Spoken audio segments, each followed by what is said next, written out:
Hey, you dorks, this is Gunnar Hansen, Leatherface from the Texas Chainsaw Massacre, and you are listening to The Dorkening. Hi, I'm Brian Johnson, and although you probably accidentally stumbled across it and have no idea why you're watching it, you are in fact watching The Dorkening. Hello, this is Tom Kenny, voice actor, the voice of the Ice King on Adventure Time, and SpongeBob SquarePants. Ah, meow. Oh, Gary the Snail, too. Hey, guess what you're filling your eye holes and ear holes with? The Dorkening! Oh, I love the Dorkening. Very popular in Ooh. And Bikini Bottom. Hi, I'm Lou Ferrigno. You're watching The Dorkening. And you know what? You don't like me when I get angry, so don't get me angry. You better keep watching The Dorkening. Hey guys, this is Felissa Rose, and you're watching The Dorkening. Hey guys, it's Courtney Palm. We're shooting Death House, and you're watching The Dorkening. This is Anthony Michael Hall, and you're watching The Dorkening. Stay tuned. My friend's going to show you what entertainment's all about, baby. The Dorkening.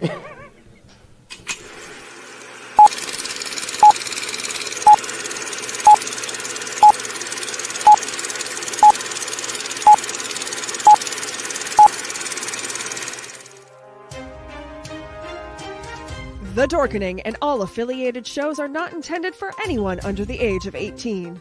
The following may contain discussions or scenes that have adult situations, graphic violence, nudity, strong sexual content, and graphic language. This show is intended for mature audiences only. Viewer discretion is advised.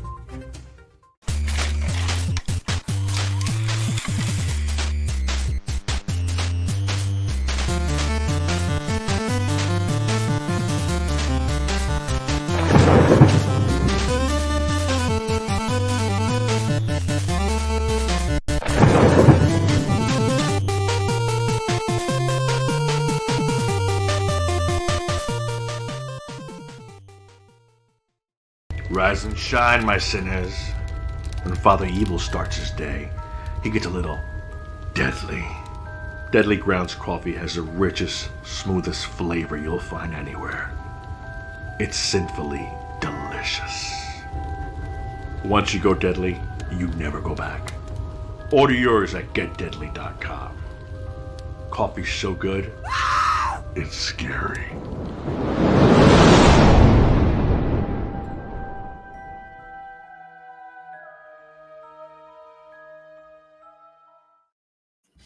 Hey, happy Wednesday, everybody. You're watching The Dorkening. We're going to have a blast tonight. My name's Leo. I'm the monkey behind the keyboard, and, I'm going to be your guide today about all things dorkiness, along with Steven. How's it going, bud? Good. How is everyone? Hope everyone had a great spider week. I just want to preface this. No spoilers today. We're going to do our best not to do any spoilers. So, you can watch in peace. Speaking of peace, RW, how's it going, bud? Hey, Merry Christmas, you filthy animal. What's going on? Hey, how's it going? And speaking of filthy animals, Justin Cooper. Now, just to spoil this, Christmas is this week. So hope I didn't spoil that for anyone. Oh my God, seriously? It just blows my mind that is this week. Snuck up on us, huh? I know. Not to brag or anything, but that just means I'll be playing a PS5 this week. Oh, now you're the filthy animal. It's only been over a year that it's and I just have to say that I'm only getting one because I PlayStation, they started an email list. Like, you can sign up to be notified, and they'll randomly pick people to send a buy link to, because it's impossible to get one otherwise, because all the scalpers are just nabbing them all up. I keep on seeing pictures of somebody with 20 PlayStation 5s and an equal amount of Xboxes, and it's just ridiculous. But what's the game you're going to play on your PS5? It's probably an upscaled version of a PS4 game, right? Oh, totally. Grand Theft Auto 5? I've never played Grand Theft Auto 5. You probably should. Wow, Okay. the kids just shot you a wicked dirty look. Tom Morris says, hey, happy Wednesday. Happy holidays, everybody. And hey, Tom. Facebook user says, "Hi, Leo. Hey, Facebook user, let us know who you are because it's not showing up." Probably Spider-Man Miles Morales. Nice. Good choice. Yeah. And I'm eager to try Ratchet and Clank, but more importantly, I'll have one available for Horizon Zero Dawn in February. That's the big thing. Yeah. That's yeah. Oh, Sergio. Okay. I don't know why it's not coming up, Sergio. But yeah, so I'm gonna fuck this up. When don't we though? Like seriously. And I can't sing worth a damn. But just to kick off our utter dorkiness, because this is the dorkiest thing to happen. I'll back you up if I know it. Okay. Allow, if you're still alive, 6 to 8 years to arrive, and if you follow, there may be a tomorrow, but in the offers shunned, you'll might as well be walking on the sun. What? He's doing Smash Mouth, guys. Yeah. NASA touched the sun this week. Did you guys see that? I try not to look directly at the sun, Leo. They didn't burn up? No, well, they sent a obviously it was destroyed, but they sent a probe that actually touched the sun this week. So they sent it 20 years ago? How long ago did they send it? Let me see if it says. It survived the corona. That's a big deal. Yeah, but it doesn't take 20. At 6.5 million miles from the sun's surface. That's the closest anything has come to the fiery orb, according to NASA. That's not true. Superman was even closer. Oh, jeez. And the Star Trek Enterprise and Star Trek 4. There you go. Come on, they flying shot around there. And they're not the hell your whales. And Homer and Bart too, before their heads popped. Oh yeah, yeah. Well, or Pink Floyd, set the controls for the Heart of the Sun. Yes. Yes. So I don't know if this is new news to me, but my little Kai friend over here said that Jeremy Bullock died. I thought he had passed a while ago, but yeah, the original actor that played Boba Fett. Oh no. Yeah, he was ill. I want to say like pre-corona era, but yeah, no, Jeremy Bullock had definitely passed away. Yeah, I hadn't heard that, or maybe I did and forgot. Wait, what am I? Who am I? What are we doing? Does it revolve around the 70s, RW? Well, it does, because Star Wars came out in the 70s, and actually it doesn't, because it'd be Empire Strikes Back that Jeremy Bullock was in. Well, no, he was kind of in Star Wars, yeah. When did the holiday special come out? Wasn't it 78? Yeah, because that's the origin of Boba Fett. Right, but I don't think Jeremy Bullock was into the voice. No, but I mean his yeah. I know. The 70s, the old man here. So Justin, if I bring that up just to razz Steven, because he doesn't like RW talking about the 70s. I didn't. It's a good time, that 1970s. I know. Back when these were our computer games. Oh, is that have like those little rings and you press the button and it shoots water and it makes this is a red dot that just kind of went back and forth and you had to use the white buttons to catch it. Oh, Pong, huh? No, well, it's called Blip, but yeah, it was old school. Nice. Yeah. So sorry, we're boring you, Steven. No. He's like 70s. I'm gonna take a nap. Wake me when we talk about Hawkeye. No, it's been a long day, guys. No, I know. We're just having fun with you, Steven. It's all in good fun. So yeah, Hawkeye season finale. Holy shit. All right. First off, before we go any further, Leo, that post-credit scene was not awesome. It was not. It was holy shit. Is it awesome? It was shit. No, it was not. You can look this up online, by the way, and you can look into what the post-credit scene is, and it will spoil nothing, by the way. Just to premise. Thank you. Yeah. You can even look in our group chat because people are getting upset at me saying I spoiled shit. It wasn't. It's a fucking musical. It's nothing. Spoiler. It's nothing. It's actually an excerpt from the first episode of Hawkeye. Yeah. So Thank you. Ooh, he's playing Pac-Man. Oh. So yeah, if you watch the first episode of Hawkeye, he goes to a musical, and it's the Avengers the musical, or no, it's Rogers. Rogers, yeah. Rogers the musical, and it even says it right before it. A gift from Marvel or something like that. And it was just the Cringe. full. No, it wasn't cringe. It was awesome. This is It from was. someone who doesn't like musicals. All right, so Do you like music though, Steve? Yeah, I love music. Okay, so you could imagine that someone likes music and Marvel. They might be all about this. Or just good-hearted fun. I don't like musicals. I don't hate them, but I don't mind them. But they're not my go-to. But I found it a fun watch. It's the full musical that we were teased in the beginning. How can you not like Little Shop of Horrors? Come on. Yeah, really. Yeah, okay. Maybe I do like musicals then. Three Amigos is technically a musical. That's fantastic. It was one musical that got ruined for me that made me not like musicals, and it was Sgt. Pepper's Lonely Hearts Club Band. Oh, did you watch the movie back in the day with George Yes. Burns? Yes. Oh my God. That's what ruined it for me. How did they have Roger Daltrey in that and he wasn't the main character? Are they go with what? Peter Frampton? What is wrong with you guys? That's 1970s. Recently I watched The Apple, and I was Oh like, my this. God. Through the whole thing I was like this. Are you guys aware of this movie? It's one of like those bad movies that you watch with a friend, and it's a musical about like capitalism and stuff. It's so wacky. Catherine Mary Stewart. Yeah. I still need to email her. I'm sorry about that. No. Yeah, let's not badmouth her movie and then have her on the show. No, it is a fantastic movie. Yeah. But it's one of those movies that like, if you don't like plot holes or if you like things that go someplace, this is not for you. Right. This is a sit down experience and experience the flying car. And you're like, where did that come from?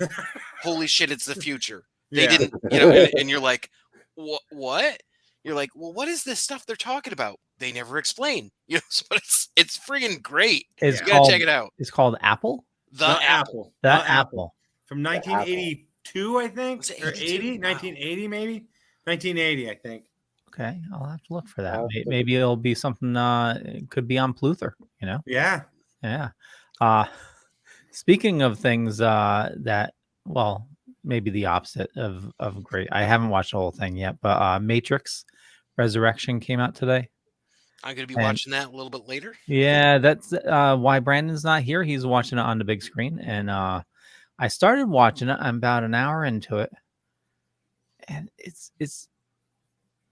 I'm going to give the whole thing a chance. But so far, it seems like a mind fuck just to be a mind fuck. I've wrapped in a mind fuck. I've been staying clear from reviews and stuff because I want to experience it.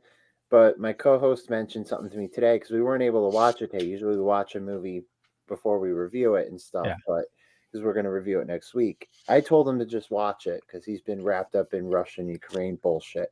I told him, he said he was going to watch it, but he didn't want to watch it because Lana Wachowski said the red pill was for conservatives or something like that. I don't know what Lana Wachowski said. So we're going to review it next week.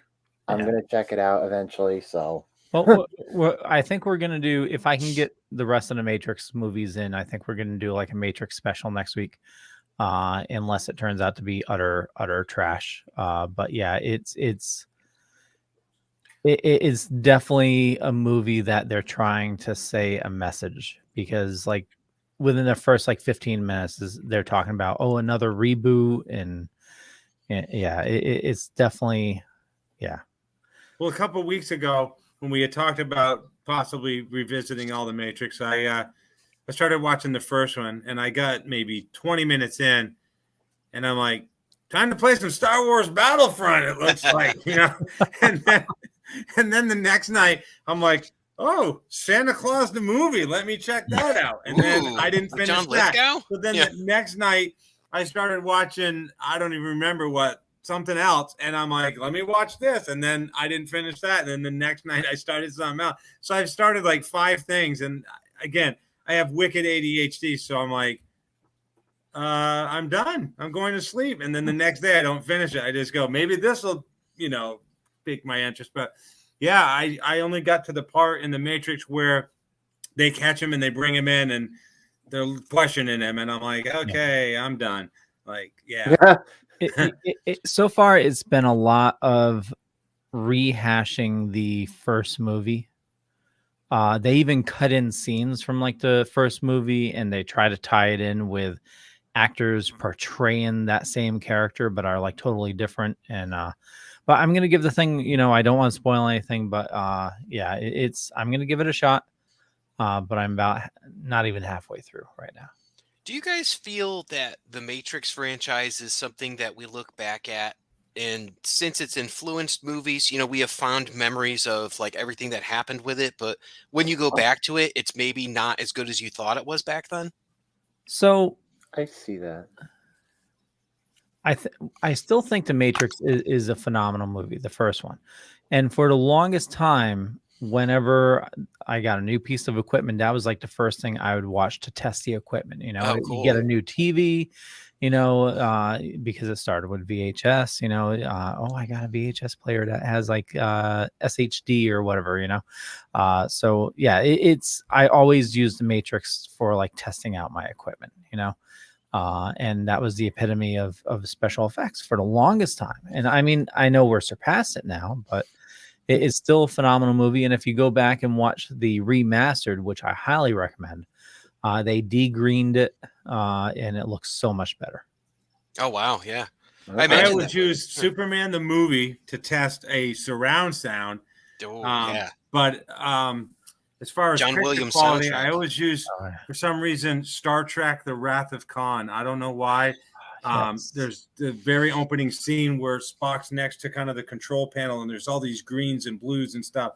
That really makes your TV like tell you that your colors are there or whatever. But yeah, for sound, it's always ba ba ba ba ba ba ba ba, and you're like, yeah, this is a good stereo, like that. In my opinion, John Williams' best score ever, and I've debated this with.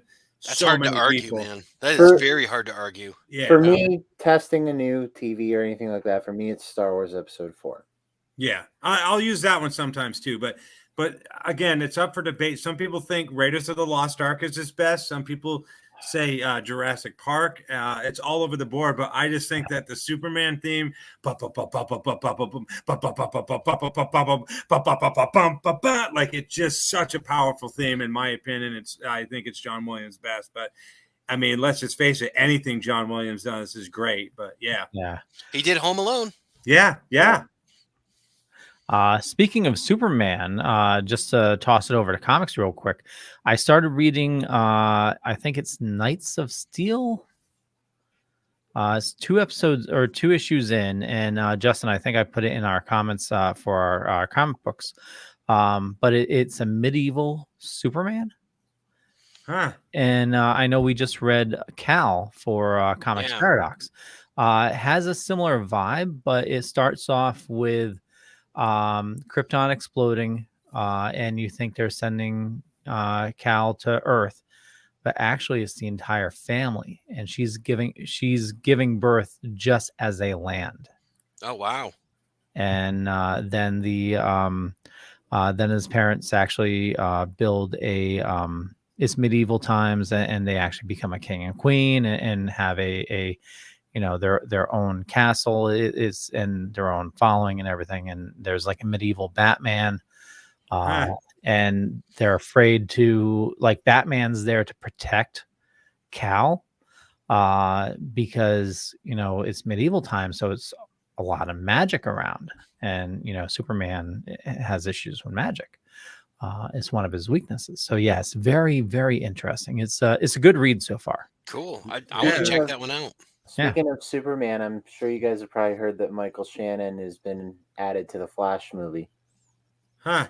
Oh, wow. So that they want to increase the intensity to 11. They add Michael Shannon. Well, He played Zod in Man of Steel, so. Oh yeah, no, I'm just commenting that he's like super intense. Yeah. He's a great actor. I just yeah.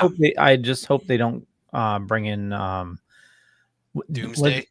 Was there any? Did he do any voice for Doomsday? I don't think he did, but they used his likeness for sure.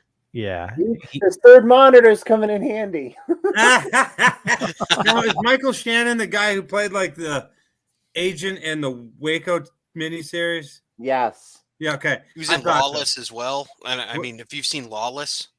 No, but I think I was like, Michael Shannon is the guy from Waco or whatever. I mean, he's done other things too, but that's the thing that I recently saw him with. I actually started watching Superman the movie, the TV cut last night, which is like 3 hours long. And again, I'll never finish it because I started last night, got tired and whatever. But a friend of mine actually went to, I think, New York Comic Con recently as Western Batman. And he made this trench coat with, like, instead of a cape, it had, it was flanged like the cape would be, but it was a trench coat.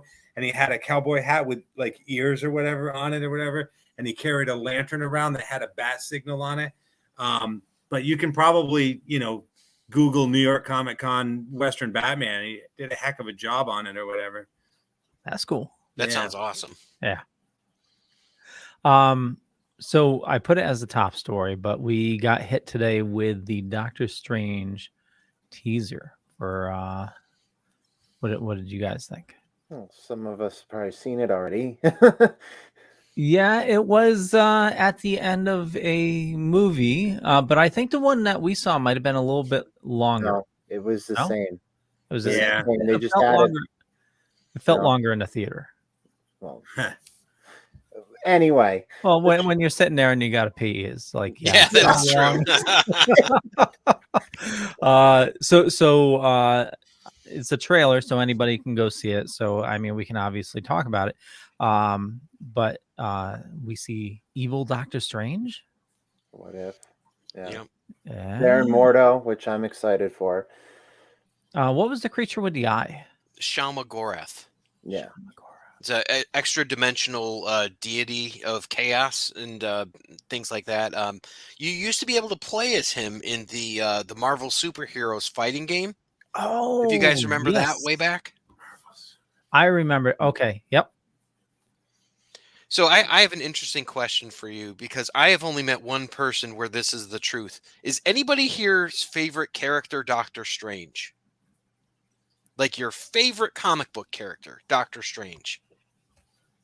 I would say, but I mean, again, going back to the 70s, I had like the oversized comic of Doctor Strange, and then I had like the Marvel paperback of him. And back then, he wasn't my favorite, but I remember reading it thinking this is kind of cool or whatever. He's and cool. Then there was a TV movie, Doctor Strange, back in the 70s that I thought was kind of cool. The and big John Holmes looking haircut and mustache. Yeah, and it never went anywhere or whatever. But again, you guys can pick on me, and it's all in fun, I know. But like, I was born in '65, so I grew up with Reb Brown as Captain America and Nicholas Hammond as Spider-Man, and Lou Ferrigno was the Hulk. And so I gravitate towards those old, because, as a kid growing up, I loved comic books. We used to sell magazines in school, and then you'd get, whoever sold the most magazines got these cool little like dream pet things, and you get all this stuff for selling magazines. So I'd always buy Spider-Man comics.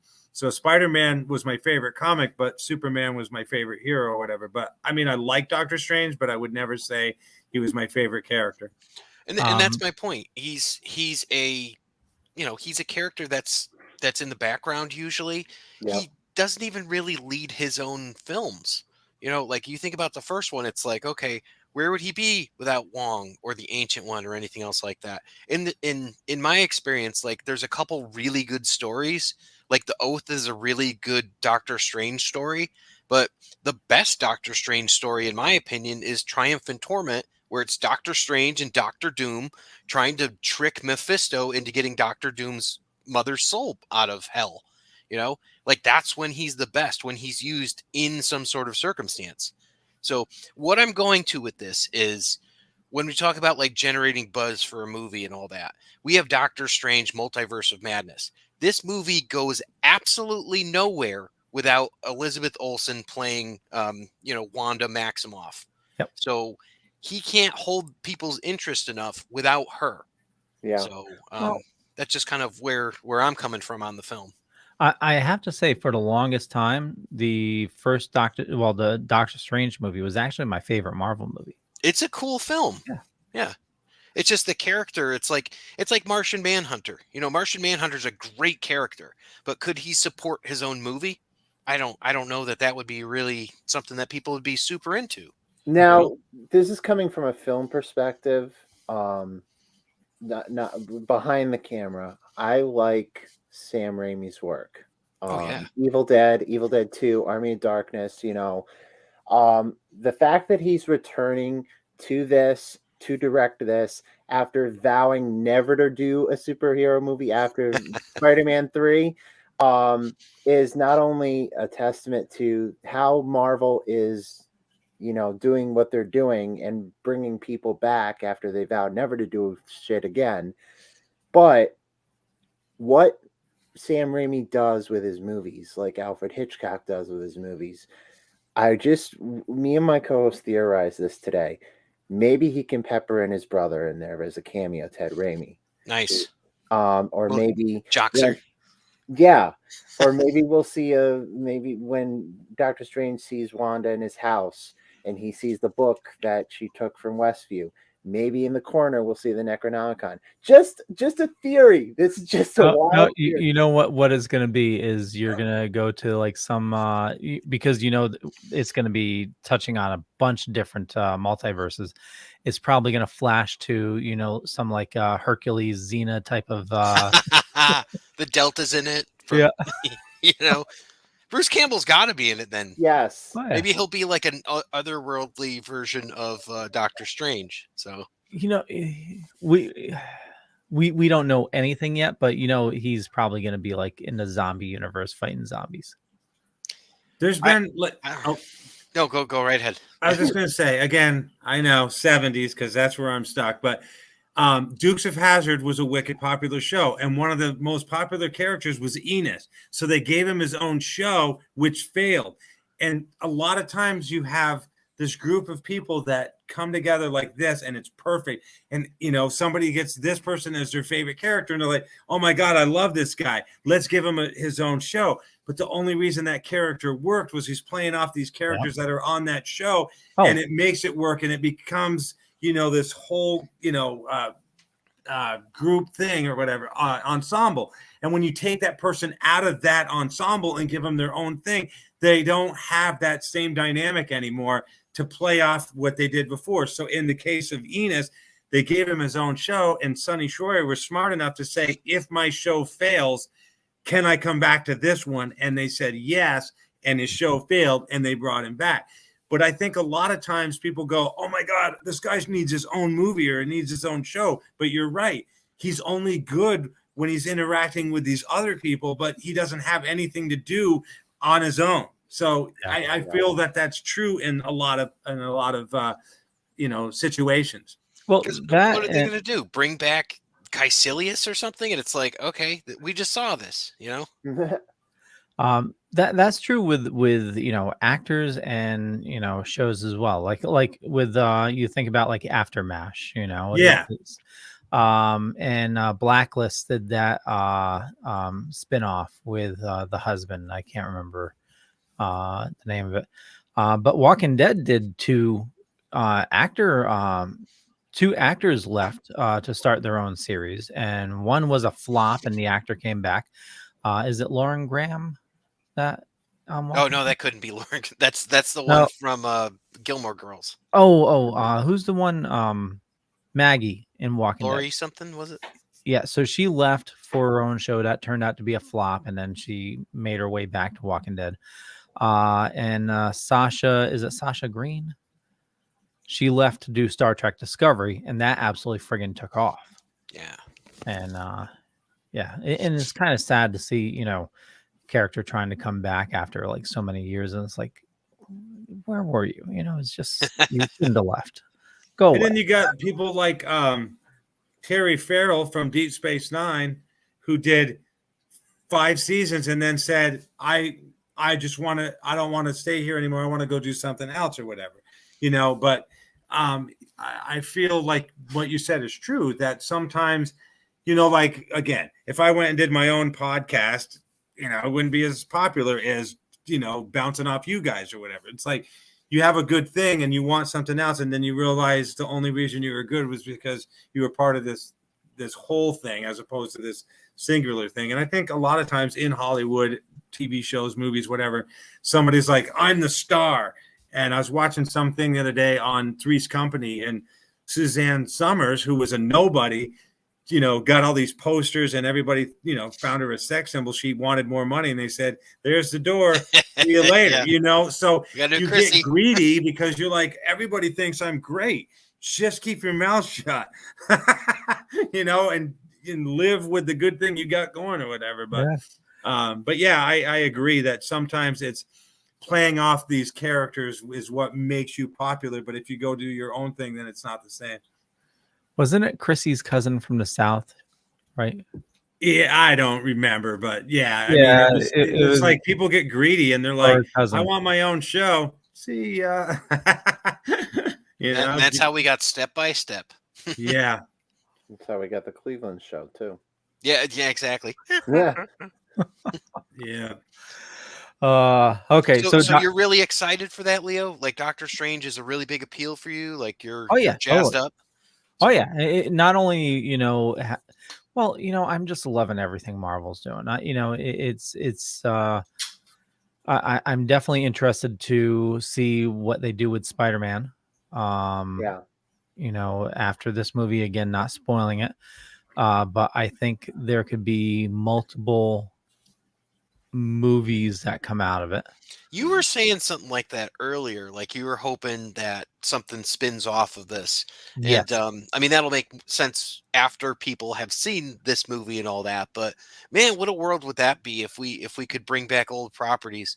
I for one would like to bring back X-Men, like the Bryan Singer X-Men from like the first 2 films, like to bring that kind of back, because that's not in any way affiliated with any Marvel property. Yeah. So it would be cool to see like those folks come back and do stuff, because I genuinely love X2. Like it's one of my favorite movies, just because it's one of those things I love to just watch. So I would love to see that. That's something where it's like, that was so cool, and I still go back to that film because I like it so much. I need to rewatch that. It's been a while since I've seen X2. Yeah, it's just one of my favorites. Yeah. You got good Patrick Stewart, and and you've got Ian McKellen. We're the future, Charles, not them. It's like he was just so good. And I'm a big fan. Well, and Hugh Jackman is he will always be Wolverine. Just Who else are they going to get? They're not getting anybody at this point. And the way things are going, it's just going to be, we're not going to get a Wolverine. We're going to get an X-23, because they're interested in taking everything in that direction. And X-23 is a phenomenal character, as we got to see a little bit of her in Logan. But it's like, to have a grown-up character like that, she's a compelling person to talk about. So that would be cool. Well, I'm all for rebooting for youth and diversity, to quote Kevin Smith. There we go. Perfect. But if he gets too like female heavy for like Endgame. Yeah. Well, yeah. I was very unpopular in that theater, by the way, because I yelled boo. Oh, jeez. I totally did. I'm like, yeah, you guys totally forced a moment here. Like literally Spider-Man gets out of frame and then it's like, oh, everyone here. I'm like, yeah, okay. That was definitely forced. Yeah. But the way like they're handling it in Hawkeye is perfect. They're bringing on the new generation. It's all female driven. They've introduced 3 new female characters that will obviously be in like Young Avengers. Well, are we allowed to talk about those? Well, they've been shown in the series so far. Okay. We won't spoil the finale. But first couple episodes that came through.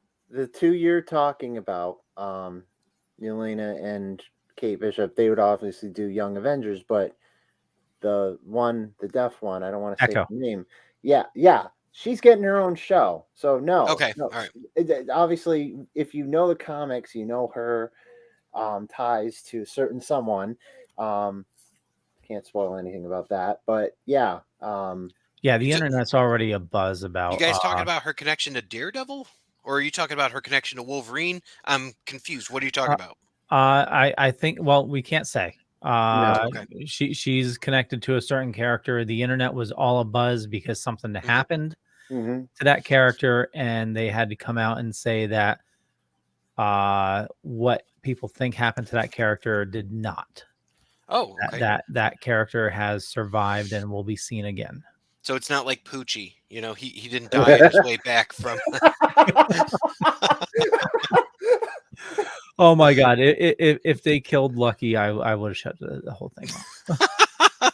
Oh, the pizza dog. Yeah, pizza dog. Oh, jeez. Oh. What are you guys thinking of Hawkeye then in general? Oh, love it. Absolutely love it. I'm a big fan of Renner. I'm a big fan of the character Hawkeye because I feel like he has to keep up with these people who are more defined by their powers. So he has to be interesting.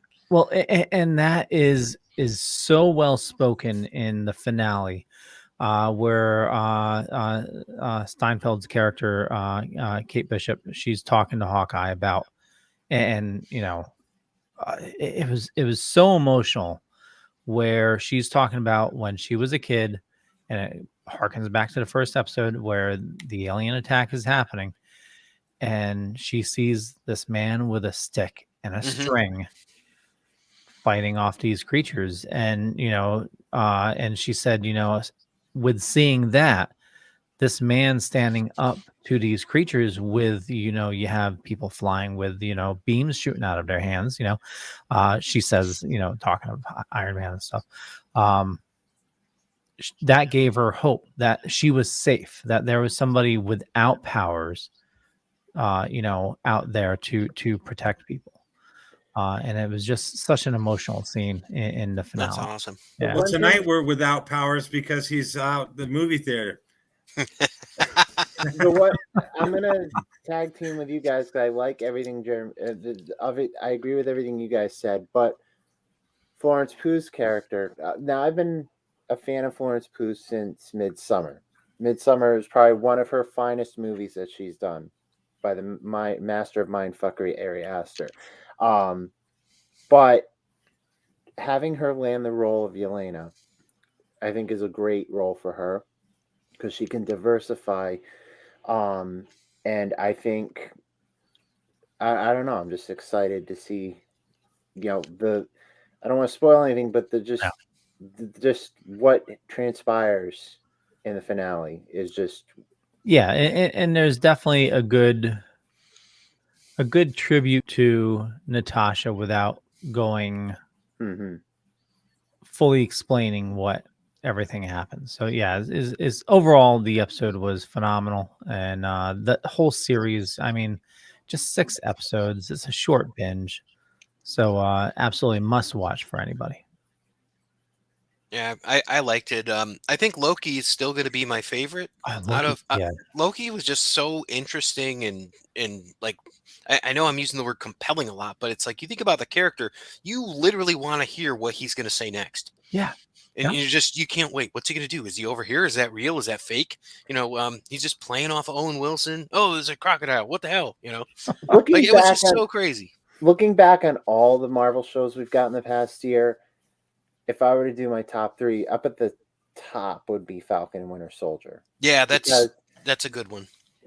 In my top 25 Marvel MCU films, Falcon and Winter Soldiers are Captain America: The Winter Soldier's up there at the top because I like political thrillers. And Captain America: The Winter Soldier, if you think about it, is a political thriller. Falcon and Winter Soldier falls into that category because it's tense, it's nail biting, and it follows the lore more and continues their story, but gives you that nail biting stuff that we got in Captain America: The Winter Soldier. So do you know where that movie came from? The idea, and Randy's gonna like this one. It came from a 1970s film called 3 Days of the Condor. That's where they got a lot of this stuff from to do Captain America and the Winter Soldier. So just to tie it back to the 70s there for you. Hey, the 70s. There you go. See, now I enjoyed Michael Jackson's Thriller. Oh, nice. Yes. I know that's Patsy's favorite from Throwdown Thursday, the Thriller, the making of the Thriller video. With Marvel, we haven't had a bummer show yet, and we haven't. No. Not including the last episode of WandaVision, which I think was an absolute bummer. What? The last episode of WandaVision, right? Where it's like, okay, hey, there's another Vision. Where'd he go? I don't know. We're gonna talk about it? Nope. Okay. I think what about this other stuff? We're not gonna talk about that either. Okay. Because you gotta leave something for, it's out there. I'm sure it'll be visited upon by another show or movie or maybe WandaVision season 2. I think the last 2 episodes of What If for me was just like, yeah, the series is great, but the Watcher just breaking his own rules. I'm just like, I didn't like the zombie episode. Tuning in, make sure you check out the show notes up above or below. You are indeed watching the Dorkening. Okay, so you didn't care for WandaVision, Justin? I liked was it either episode 4 or 5? I thought was so cinematic and it was excellent. Like however they did it, and they had like was it Randall Park and Kat Dennings and all that doing all this stuff. I'm like, this is amazing. You took these characters that like these charismatic people are playing them, and you really want to see more of them. But then you get to the end, and what did Kat Dennings do after episode 5? Nothing. And we're talking about Ralph, and they've got Evan Peters. Nothing.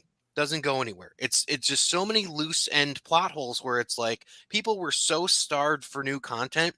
People are like, oh, this is great. Was it though? Was it great? I don't think it was great. I don't know if I'd finish that. I know we watched, I think we started to watch it all, and we were watching them, and I think we stopped watching. I don't know. Maybe we finished it. What was it, like 8 episodes? Was that one 8? I think so, 8 or 9. Yeah, I don't know if I got to the end or not. I'll have to try to remember. Again, ADD, it's like, oh, let's watch this thing. And then you go over there, and then, oh, this is on now. And then you never finish something else you started or whatever. But not counting Hawkeye, all the Marvel shows we've gotten so far this year have been 8 episodes. Yeah. Hawkeye has been 6.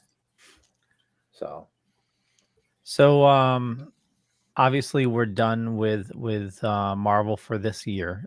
Just looking for next year, it looks like what we're gonna get. Hopefully, this is the order. Doctor Strange is in May, so we're not getting the Marvel thing until May. Now, is that a show now? No, Pinko Pox. No. So Doctor Strange, the movie in May. Okay. Thor: Love and Thunder in July. Black Panther, Wakanda Forever in November. Miss Marvel is listed for summer. Moon Knight is just somewhere in 2022. She-Hulk is also 2022. Yes. Yeah. And What If season 2, and then Guardians of the Galaxy holiday special. Now, is this Black Panther something he filmed before he passed away? No. So they're doing one without him? Well, they've been in production hell because Letitia Wright has been. Oh shit! Yeah, she's gone, right? No, they're filming it now. They've resumed production with her, but she had the first time they filmed it, she broke something. Then they had to stop. Now they resumed production. No. Then she broke something else. Last night. Go ahead, Steven. And now they've resumed production with her. So 3rd time's a charm. Yeah. No. Did you hear what happened now? Yeah, Steven, no, she's out. What the fuck? What happened? She found Jesus. No. I'm not even joking. Like that's. So from what I heard, she's refusing to get the vaccine. Wow. And it's required for filming. And for religious reasons, she's turning it down. Okay. So when it's Chadwick Boseman, or right, Boseman, is that how you say it? Mm-hmm. Now, I thought when he died, because we always say passed away, I'm like, he fucking died. Yeah. They said, in respect to him, we're not doing any more Black Panther movies. So they decided to do one anyways? Well, it's going to be a Black Panther movie without Black Panther. So it's going to be Wakanda is probably still going to be a character with the Black Panther powers. But if Letitia Wright got the jab and she was filming, it would have had Shuri taken the mantle. But yeah, no. but obviously, you need to bring somebody back for it. So maybe they'll rewrite something in the multiverse where I forgot the character's name from Creed. Oh, Killmonger. Killmonger, yeah. So maybe they'll do something to bring him back and give him powers. Okay, so this person that you're talking about, Steven, I said with the multiverse, maybe they bring him back. So in this second movie, yes, there's a female who was in and out and in and out, and now she's out. It's a girl. News so far is that she's most likely out. Now, again, I've only seen the Black Panther movie once, I think. I don't even remember because, again, my ADD is so bad. I could have watched it yesterday and forgot. Is she in some kind of mask so you don't see who she is? No. So then how are they going to finish this movie if she refuses to do it? They got to film this whole thing over with someone else? Yeah. They're going to go full aliens. Or Blade 3. Oh, they could do from Walking Dead. Oh, Michonne? Yeah, Michonne from Walking Dead, because she's pretty prominent in the movie series. Oh yeah, you're talking about Okoye, right? Yeah. Yeah, I would watch an Okoye film because hell yeah, she's awesome. Wow. Lupita Nyong'o. Yeah. Yeah. So maybe and she's a good build for it too. I mean, what's his name is pretty petite. Yeah, Shuri. Yeah, Shuri. That's the one. I always thought she was a little bit young too for the part, so I was like, oh, okay. But I mean, not taking anything away, but I think Black Panther is an excellent film. It's definitely like in my top 5 of like Marvel films.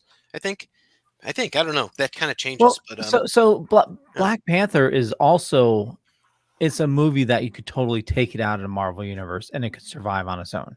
Yes. Yeah. I agree. Phenomenal movie. Yeah.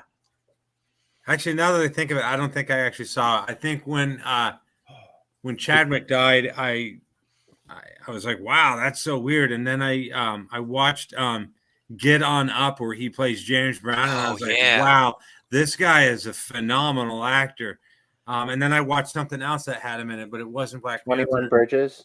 What's that? 21 Bridges. They had 11 at best in that film. No, I forgot what it was. But yeah, I don't think I actually saw Black Panther. Was it 47? The Jackie Robinson story? Oh, maybe that's what it was. Yeah.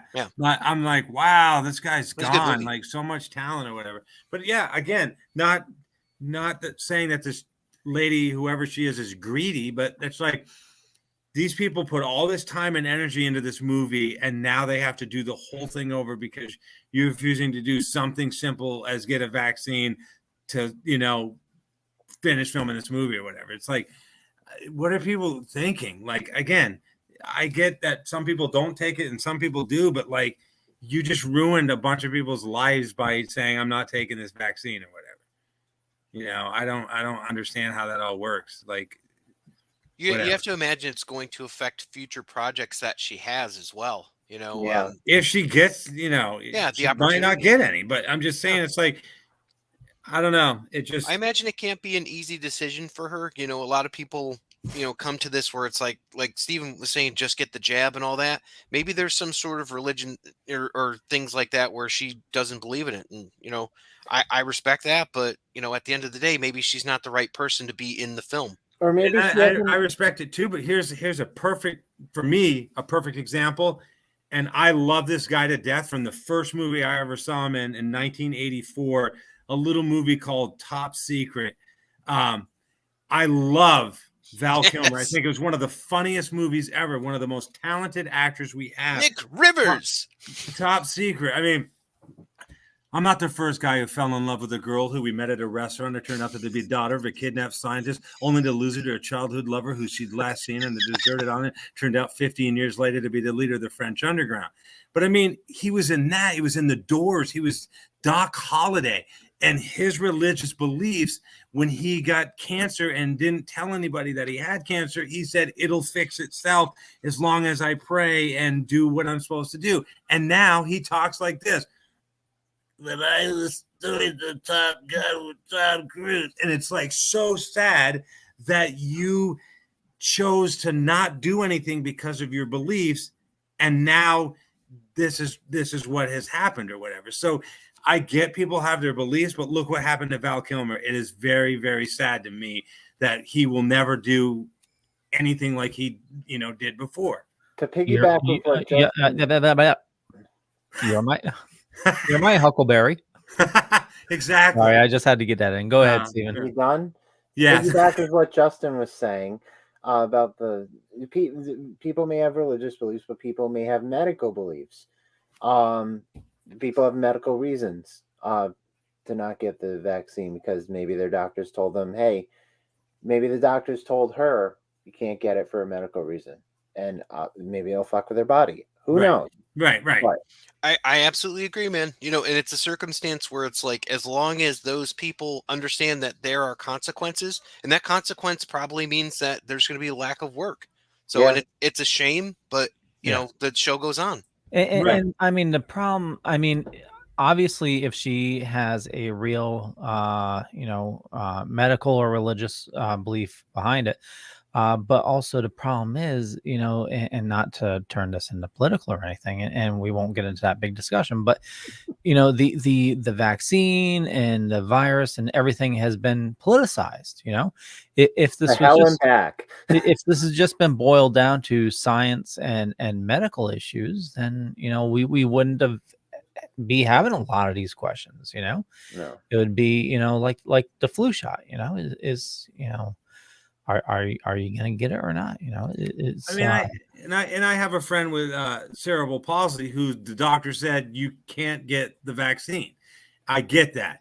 But if you have no reason that's like a medical thing, or you're gonna, it could kill you or whatever, and you're just like, I'm not doing this, then to me that's like, there's just production that people are counting on you, and just because you don't feel like doing it. And again, I don't know the full story, so who am I to judge? But it just seems very sad that this movie now has to be recast or reshot at cost of millions of dollars or whatever, just because of a religious belief or whatever. And again, I'm religious, but I don't want to walk into a room with Steve, Leo, or Justin and kill them because I have something that could kill them. I'd rather just get poked in the arm, and if that's what it takes to save my life and yours, then whatever. If it's not going to kill me to get it, then, and it keeps people safe, that's how I feel anyways. Yeah. And that's the thing. I'm just thinking that we're probably not going to see a resolution on this anytime soon. Yeah. So you're not going to be seeing Black Panther. No. Yeah. But we get She-Hulk. Yay! I need. That's a great idea. I totally agree. I need to watch what I say. But having certain individuals back in the MCU. Don't say it. I know what you're gonna say. Don't say it. I was thinking about the film that you just saw, and I'm like, Yeah. Oh, and well, in the film I did just saw. Well, I mean, it has been officially announced that Charlie Cox is in the MCU. That has been official. And they did announce today that his version of Daredevil is going to be more powerful than the Netflix version. Well, good. Never saw that coming. Oh, jeez. Well, he's a really good lawyer too. Yeah. Thank you. It's like little delayed there. Little delayed. Oh, geez. Okay, I just have to bring this up because this popped up in my news feed. There was a movie called Santa Jaws. Yeah, there is. My kids saw it. What was it? Santa Jaws. Oh yeah. Oh my God. Okay, I need to find that. I thought you had it, to be honest. Indiana Jaws, Jurassic Oh, Shark. yeah. I mean, come on. There's I'll so have to many of look. these. Yeah. Next, it'll be Indiana Jaws. Don't get me. I'm a little mad at Indiana Jones right now. Do you guys remember the Indiana Jones stunt spectacular in Disney? Absolutely, yeah. So there's this podcast I follow, the Too Critical podcast, up in New Hampshire, and they just recently went down to Disney and they went to the stunt spectacular. Apparently, Disney did a whole makeover on the damn thing. They got rid of, it's not Indiana Jones anymore, because what does Indiana Jones do? Rescues the girl, fights Nazis, and rinse and repeat. Well, apparently, when in the stunt spectacular, for those of you who don't know, you're watching Indiana Jones do all these stunts from Raiders, fighting people in Cairo, doing the whole airplane sequence, rescuing Marion, and running from the boulder. They've erased the whole Cairo sequence, him fighting people with turbans, and they've got, obviously, the people he's fighting, the main antagonists, they've gotten rid of the armbands and gotten rid of their uniforms. And then Marion, when she's in the plane, when she shoots, they run away. They don't fall down like in the movie. So I think yeah. I saw one of these live last year at MGM. I still call it MGM, Hollywood Studios in Florida, right? And they kind of did something different for this one. It's like one I haven't seen in forever, but they do a very meta version where they bring out the actor and they talk. They're like, "Oh, that's Greg. Greg's playing Indy," and then they go into like that whole thing. So it's definitely different than it has been. But I wonder if it's just gotten stale. You know, they used to do a Waterworld show at Universal, you know, and like sometimes just doing the same thing all the time, it just gets stale. Yeah. And I'm wondering if that's the case with the Indiana Jones one. Or maybe cancel culture got to him. You could be right.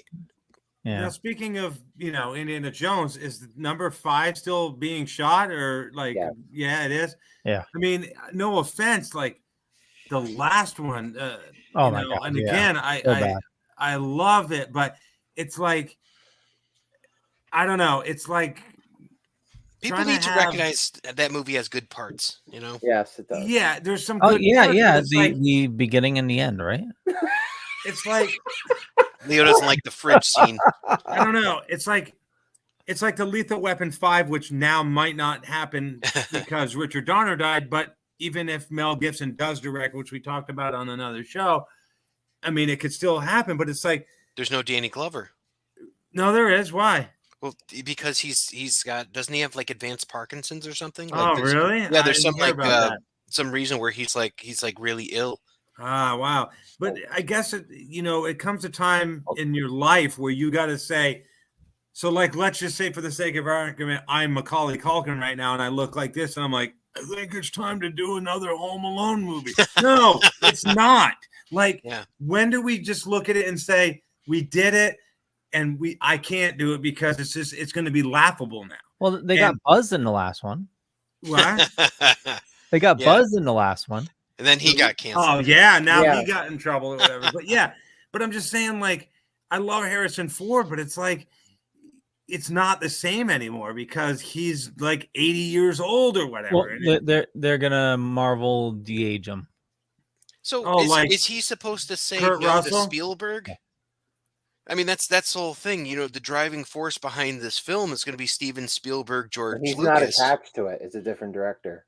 Well, yeah, but he wasn't supposedly attached to Poltergeist 2. You know, not Poltergeist 2, but Poltergeist also. Yep. So Right. it's one of those things where it's like, he's not going to let this go. So, and I mean, these are powerful people that it's like, if you want to continue to work and stuff like that, you may still do it. But I think to answer your question, it comes down to Harrison Ford saying, no, I'm done. And then that would be that. Because Harrison Ford said he was done with Han Solo, and then he came back like 12 times. Like, And you know what? Speaking of that, he announced last week that he was going to return as Han Solo again. In what? Probably Book of Boba Fett. That's the only thing he can return to without force ghosting himself in a fucking sequel trilogy. Well, although we saw him get stabbed with the lightsaber and fall off this thing, but we never saw him die. And he died like Ramirez. He died like Ramirez in Highlander. You know?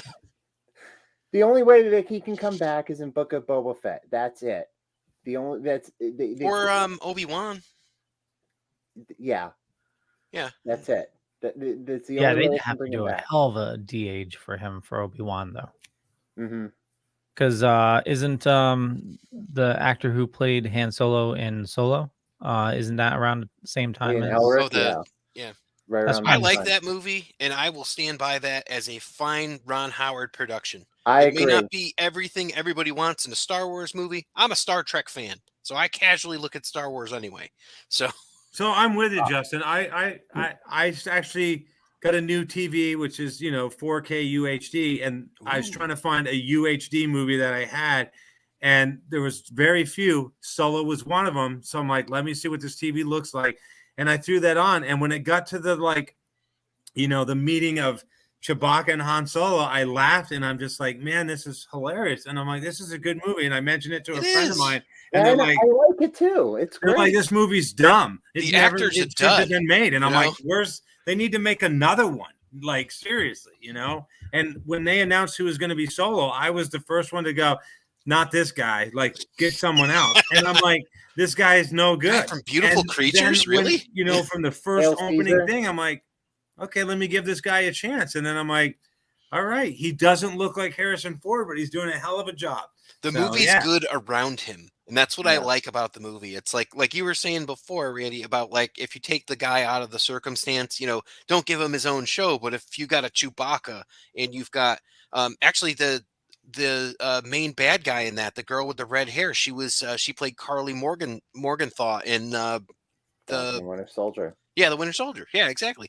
So it's like all these great people, and then you've got like Lando Calrissian who stole the friggin' show. Yeah. It was so cool. Yeah. Give us more of that and less of, Crystal Skull. Yeah, and I mean the fact that Ron Howard had to step in, and everybody's like, Opie Cunningham, like, dude, like people just can't get that stuff out of their head. They're like, he's a child actor, dude. He's been in the business for 40 years. Like, seriously, he made Splash, he made this movie, that movie, and it's like, dude, he knows what he's doing. Yeah, exactly. But I enjoyed it, and I enjoyed Rogue One, and people go, Rogue One didn't need to be made. That's me. Maybe it didn't need to be made. It was still a good movie, but. No, I'm with you, and I think that there are some really cool visuals, and like some of the effects of Rogue One are really good. I think it's the worst Forrest Whitaker performance I have ever seen or heard in my life, and I mean, it's like, I don't know, like it's so like, Jyn Erso, and I'm like, it really takes you out of it.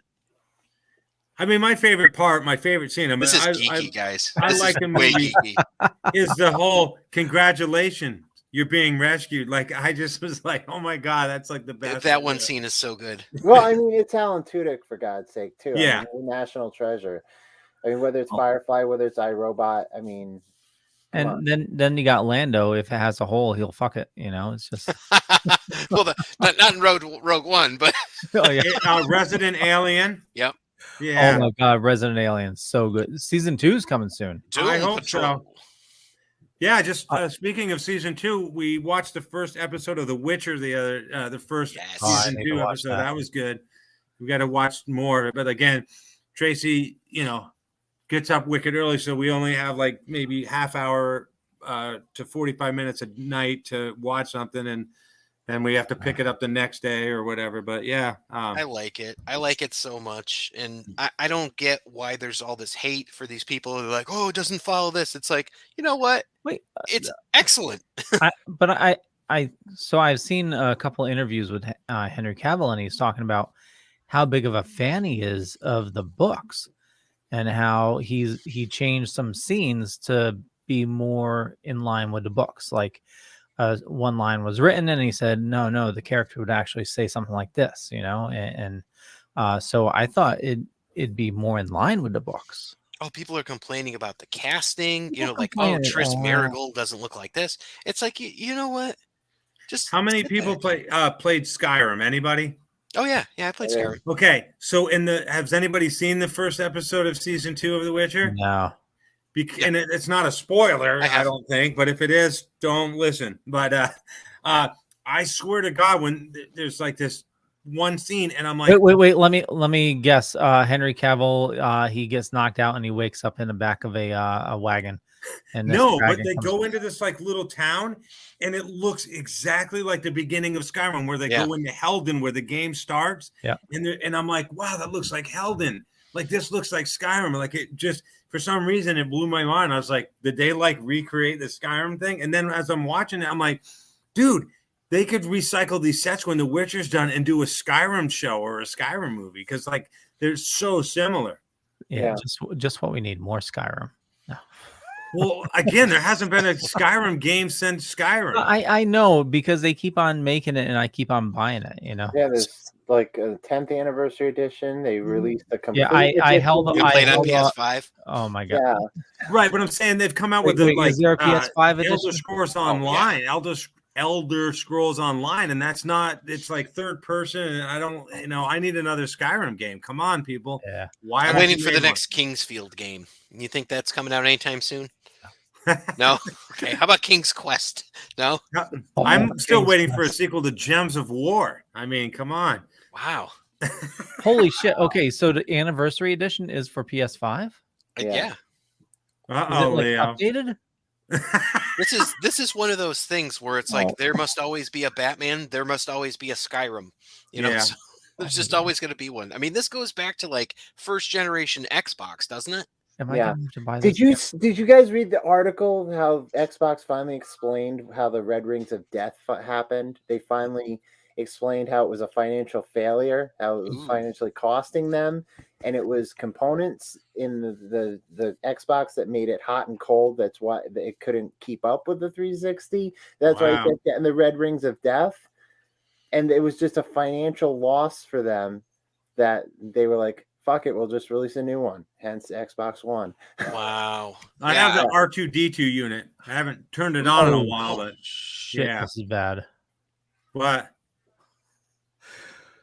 He's gonna spend some money. That's when he says that. We'll be right back right after this commercial break. He's got to make some money so he can afford the Ultimate Edition. Yeah, Elder Scrolls 5 Skyrim Anniversary Edition for PS5 is part of the PlayStation holiday sale. How much? $29.99. There you go. Yeah. If I added up how much money I've fucking spent on Skyrim, You should see how much. We now return to the Transformers. Dude. Okay. So I bought Skyrim on PS3, bought it on PS4, bought the updated version on PS4, wanted to play it on my PC, bought the regular version on PC, and then my PC wasn't powerful enough, so then I started playing on PC4. Then there was like I could play it on the PC. Then I had to buy the Ultimate Edition on the PC. It's like me in Final Fantasy VII. I'm guessing George I'm like, Lucas Stacy has a new hat. Sweet. I'm guessing George Lucas has stock in the Skyrim company. Oh, probably.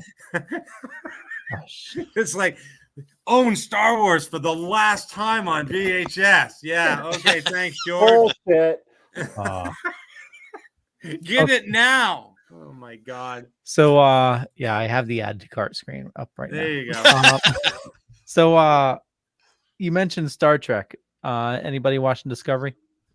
No. I should be, but I'm more excited about season 3 of the Orville coming out.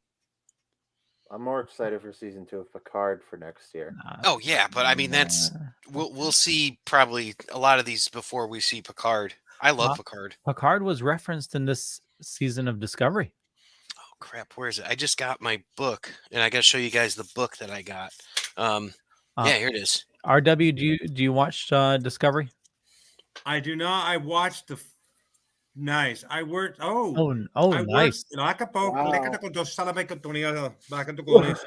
I watched the first episode of Picard and when. Nice. Oh, nice. Signed. by and Brett when, Spiner. yeah, this isn't doing it for me. Yeah, So- Picard. Definitely watch Discovery. I Yeah. think you would dig it. It's very original series. A lot of it has been tying into the original series.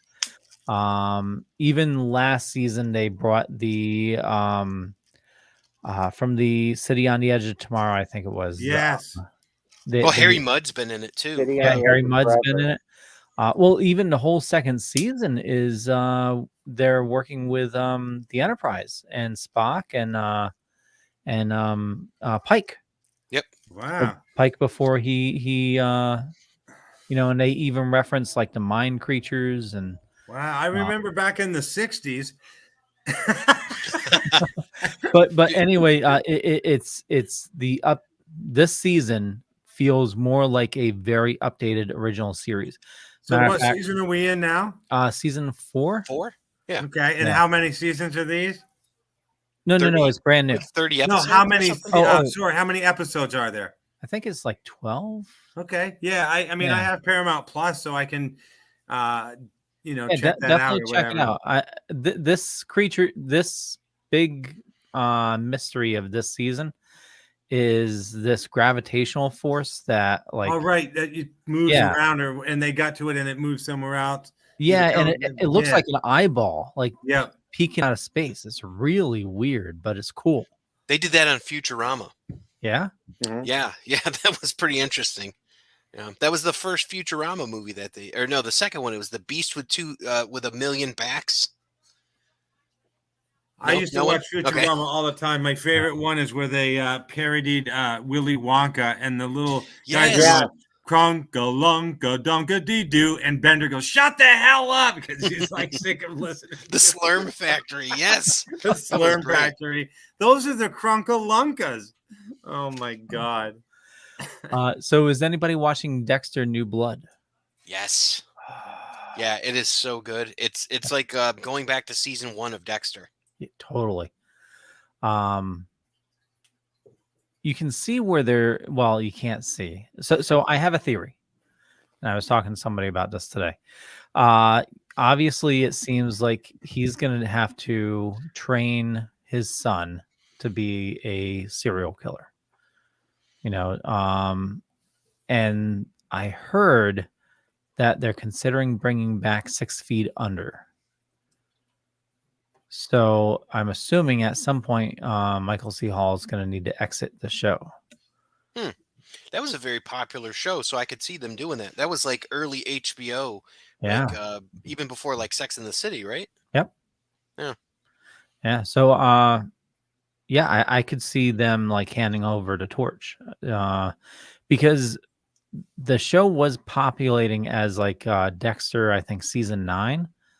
Yeah, But now they totally changed. I couldn't find it because now it's being listed as Dexter New Blood season 1. I hope they just end it, to be honest with you. I Yeah. hope they give it a serviceable ending to just completely erase and that terrible tasteless ending that they had. Yeah. And I mean it's so good that it's like if they get us to a good spot, it's like because I'm just afraid we're going to get Heroes Reborn again, Yeah. like that's what's going to happen. It's like you have a really good character, take care of him. Like let's make something good come out of this. And Give us a killer ending. Yes, something that we can sink our teeth into, so we're not like that's it. So what would be your perfect ending for Dexter? Well, he's got to die in some heroic fashion, like doing the opposite of what he did while he was living. Yeah. So maybe it would be something where it's like, oh, here I am, I ended up dead. How did this happen? But it's like in some grandiose way, he saves his son or something like that. And he makes up for all the people that, he ruined their lives in Miami, like something like that would be fantastic. They did introduce the lieutenant. He's like a captain now. From Miami. He was at like some convention. Oh, okay. I haven't gotten past I think episode 4. So, Okay. Like the one with like the high powered rifle and the guy Oh. he starts killing again. It's pretty cool. It's a great show. The dialogue is back. I was hoping to see some Harry in it, some James Remar, and I haven't seen him yet. No. But now you've got Deb in it, so Yeah. and James Remar's still kicking around. I just saw him on Movies That Made Us, for Aliens. Oh, really? Yeah, because I had absolutely no idea that he got fired from Aliens for doing heroin in England. So, they replaced him with Michael Bain. I had no clue. I know we are running on time. Just real quick, Michael Keaton is listed on the cast for Batgirl. We didn't get a new Batman trailer, did we? No. No, but there's like tons of Lego sets and stuff out. I don't know if you guys have seen those. No.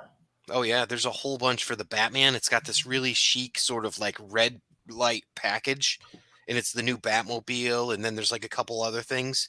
So and they're showing like who's in it. It's like Batman and the Riddler. So I'm like, oh, I guess the Riddler's in this. Yeah. Well, he's in the trailer. Oh yeah. Okay. Tracy's kids were like, you should get RW the Home Alone Lego set, and it's like $400. Yeah, it's expensive. She's like, yeah, no. All Legos are friggin' expensive. No, I know. So I don't collect Lego, and just a keep disclaimer. This on. Yeah, I don't collect Lego, and just hush. I did get asked to interview there, and I bombed the interview horrendously. Like they asked, "Hey, do you know this?" And I said, "No." And then during the interview, they're like, "Hey, we have some questions about this." And I said, I don't know it. And they go, "Oh, okay. We're going to give you a pop quiz on it while we all watch." And I was like, that sounds horrendous. Oh, it was. Quiz And on it was Legos? like, what's that? So you need to know about Legos to work there? No. It was a programming language. So they asked if I knew of a specific programming language. And I said, no, I don't. I said, I've had some passing knowledge of it, but I don't know it. And Gotcha. and during the interview, they asked me questions about it, and I said, I don't know it. And they go, okay, we're going to give you a pop quiz. And so, they really liked you. Oh my God, it was terrible. I bombed it so bad. Don't feel bad. I applied there once. And, they're like, so, do you know anything about Legos? And I said, well, when you step on them, they hurt like a bitch. And they're like, yeah. So what do you got there, Justin? Oh, this is the child Lego set. Oh, nice. I actually got this as a gift this year from my sister-in-law. So I'm looking forward to putting this guy together.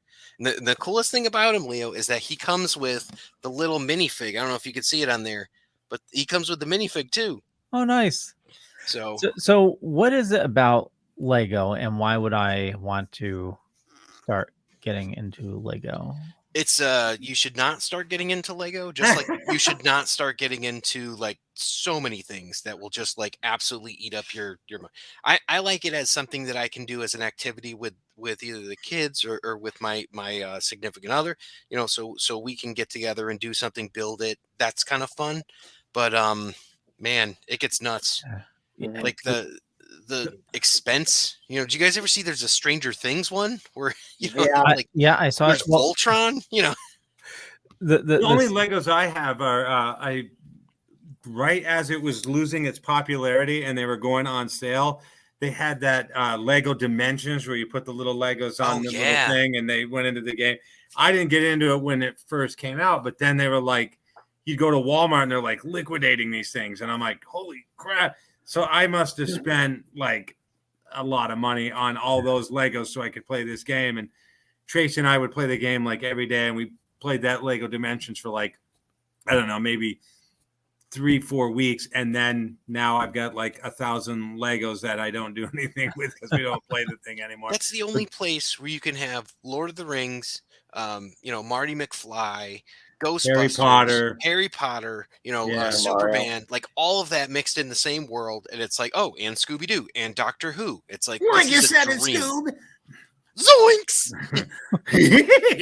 I didn't bring that one out, Leo. You know when you were on earlier. You should have though. It's, like, hey man.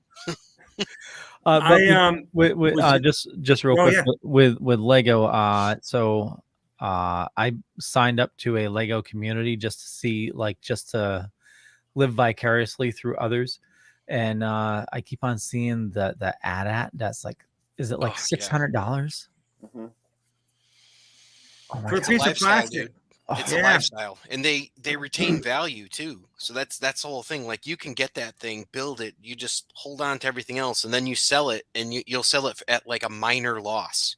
Right. And there's not a lot of things like you can't do that with automobiles. No.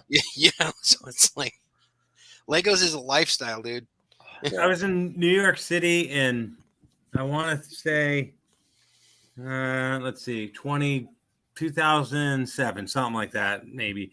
And went to the Lego place there in Times Square, and they had like a full size, it was huge, like Harry Potter thing, and there was an animatronic dinosaur in there. And then I got stuck in Minnesota at the Mall of America in 2012, and they had a Lego store in there, and just some of the stuff that they have there is just phenomenal. But yeah. We have a giant Lego Pac-Man here. Like if you guys had seen the movie Pixels. Yeah. We have that at a bar out here called Level 257, which is all Pac-Man themed. Oh, it's nice. all made out of Legos. It is humongous. So you say you're in Illinois? I am, yeah. I'm actually in West Chicago. The Galloping Ghost. Galloping Ghost. Wow. Yeah. Wonderful place. Yeah. They say that they're the largest arcade in the world, but in the world, really?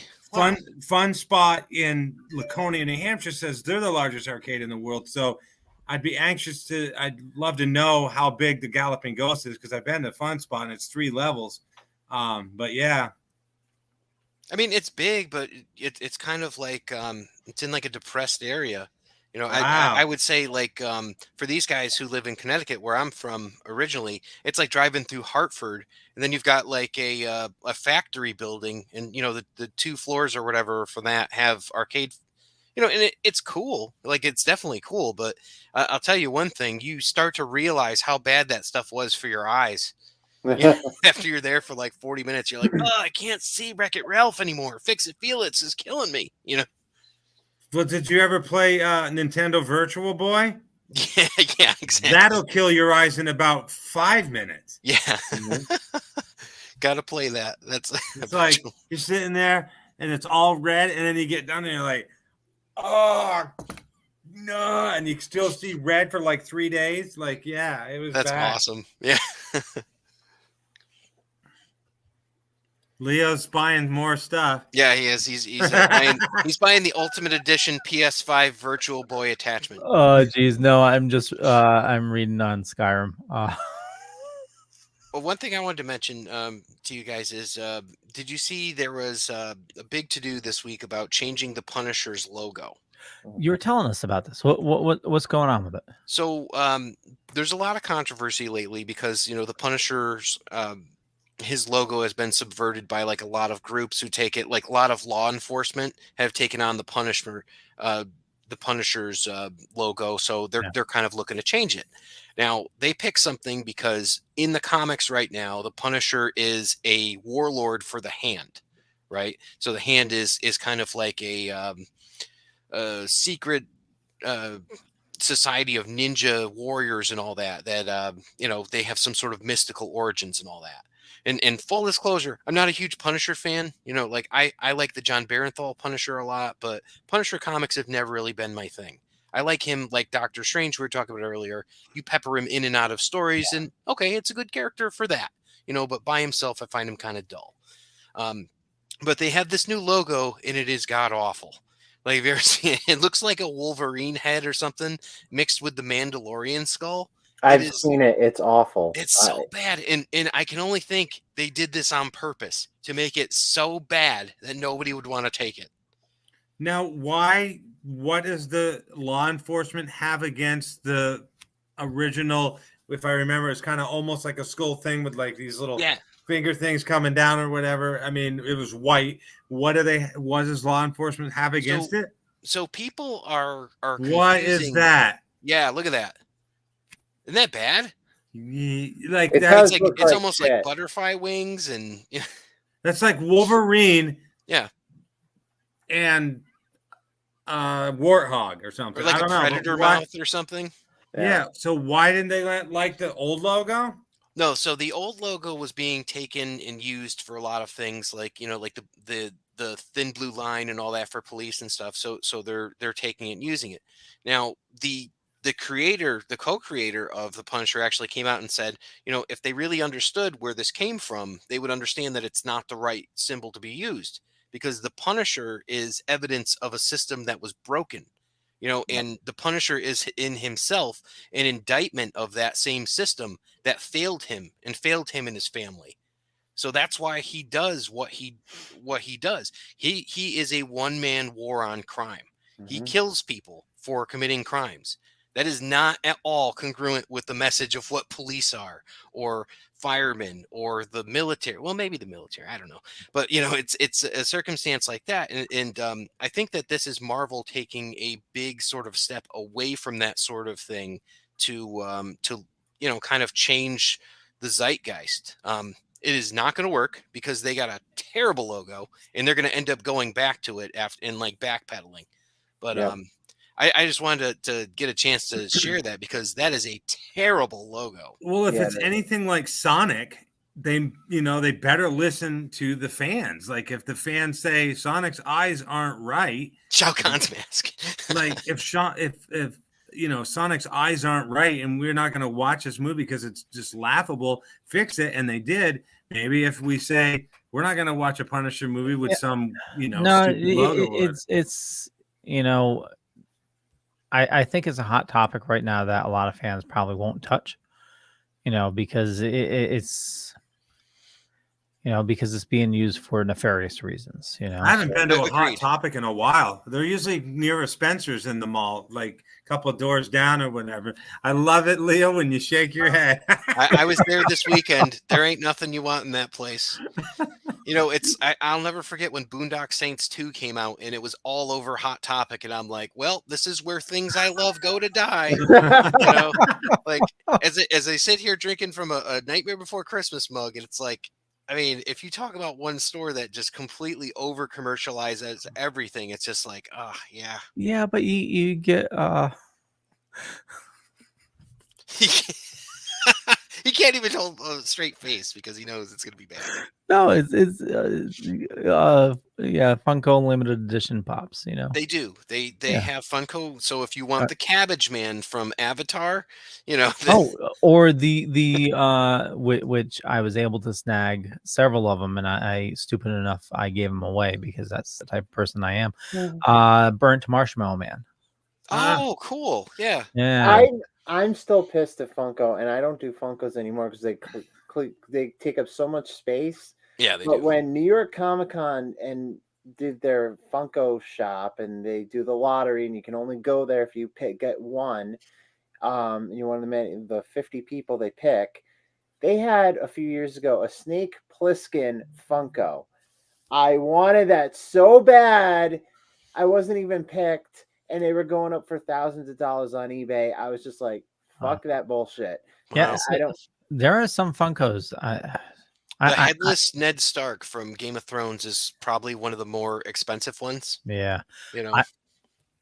I tried to get that one, but I couldn't. I do have the headless Herschel. Headless Herschel. Headless Herschel. I know nearly headless Nick. No, headless Herschel from Walking Dead. Oh, cool. Yeah. It's an easy Funko Pop. It doesn't have a head. Oh, no. It has a head, but it has a magnet on it, so you can detach it. Oh, cool. Yeah. And but yeah, let me see. I was just thinking, I think I bought all of the new Ninja Turtle ones, but that's just me. And I have the Hellboy ones on my shelf because I have to have Hellboy. So I do have the original Leonardo. I have the original Don in box, I think. Hold on a second. I don't know where it is.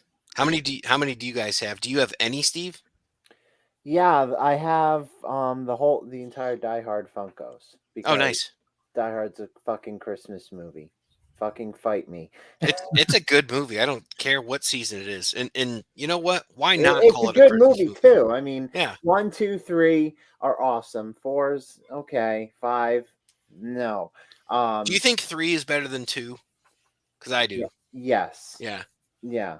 I mean, 2 is awesome. I have the poster here, and it'll be on my wall forever because that was a bitch to find. But also the frame for it was hard to find. But I love Die Hard. I'm with you. They're fun movies, man. Whoa, I'm a did you big just fan say of Hudson 3? Hawk. Die Hard 3 is better than Die Hard 2? Yes. Yes. I don't know. I mean, Samuel L. Jackson. What? No, I know that was good. And then the whole holy shit. Yeah. Okay. Hold on, I'm trying to find it, but why can't I? All right, let's see. So at last count, and I've added to this, I have at this time it was 167 Funkos. Oh wow! Yeah, I don't have. I probably have could build a doghouse out of them, Leo. Well, I know. My most expensive one is the blue Heisenberg, the crystal. Oh Did wow! The most expensive one you paid for, or the one that's worth the most? That I have. I all these are I bought at MSRP. Wow. Bought in the store. After that, there's looks like the original Superman went up. Oh, I need to get Christopher Reeve one. Hold on. No. The Oh. Yeah. Hold Nice. on, where is it? Okay, here we go. So 2010, I think those came out. Yeah. So this is gonna put Steven over the edge, I think. Oh, stop. Just show it. I don't even It's know a 40-page indictment of Die Hard 2. Rocksteady went up in price. Wow, I don't. For the Turtles? Yeah. Nice. Yeah, he's up to 130. Oh, And that's sweet. Bebop's up to 120. It seems every time they have Escape from New York merch, I always miss the window, whether it's that Snake Plissken Funko. There was like this Kickstarter for, I don't know if you guys seen Escape from New York. RW, I know you cosplayed as him one time, but yeah, you guys remember the life clock that he had? I have it. You know what I'm talking about. No, I have one, yes.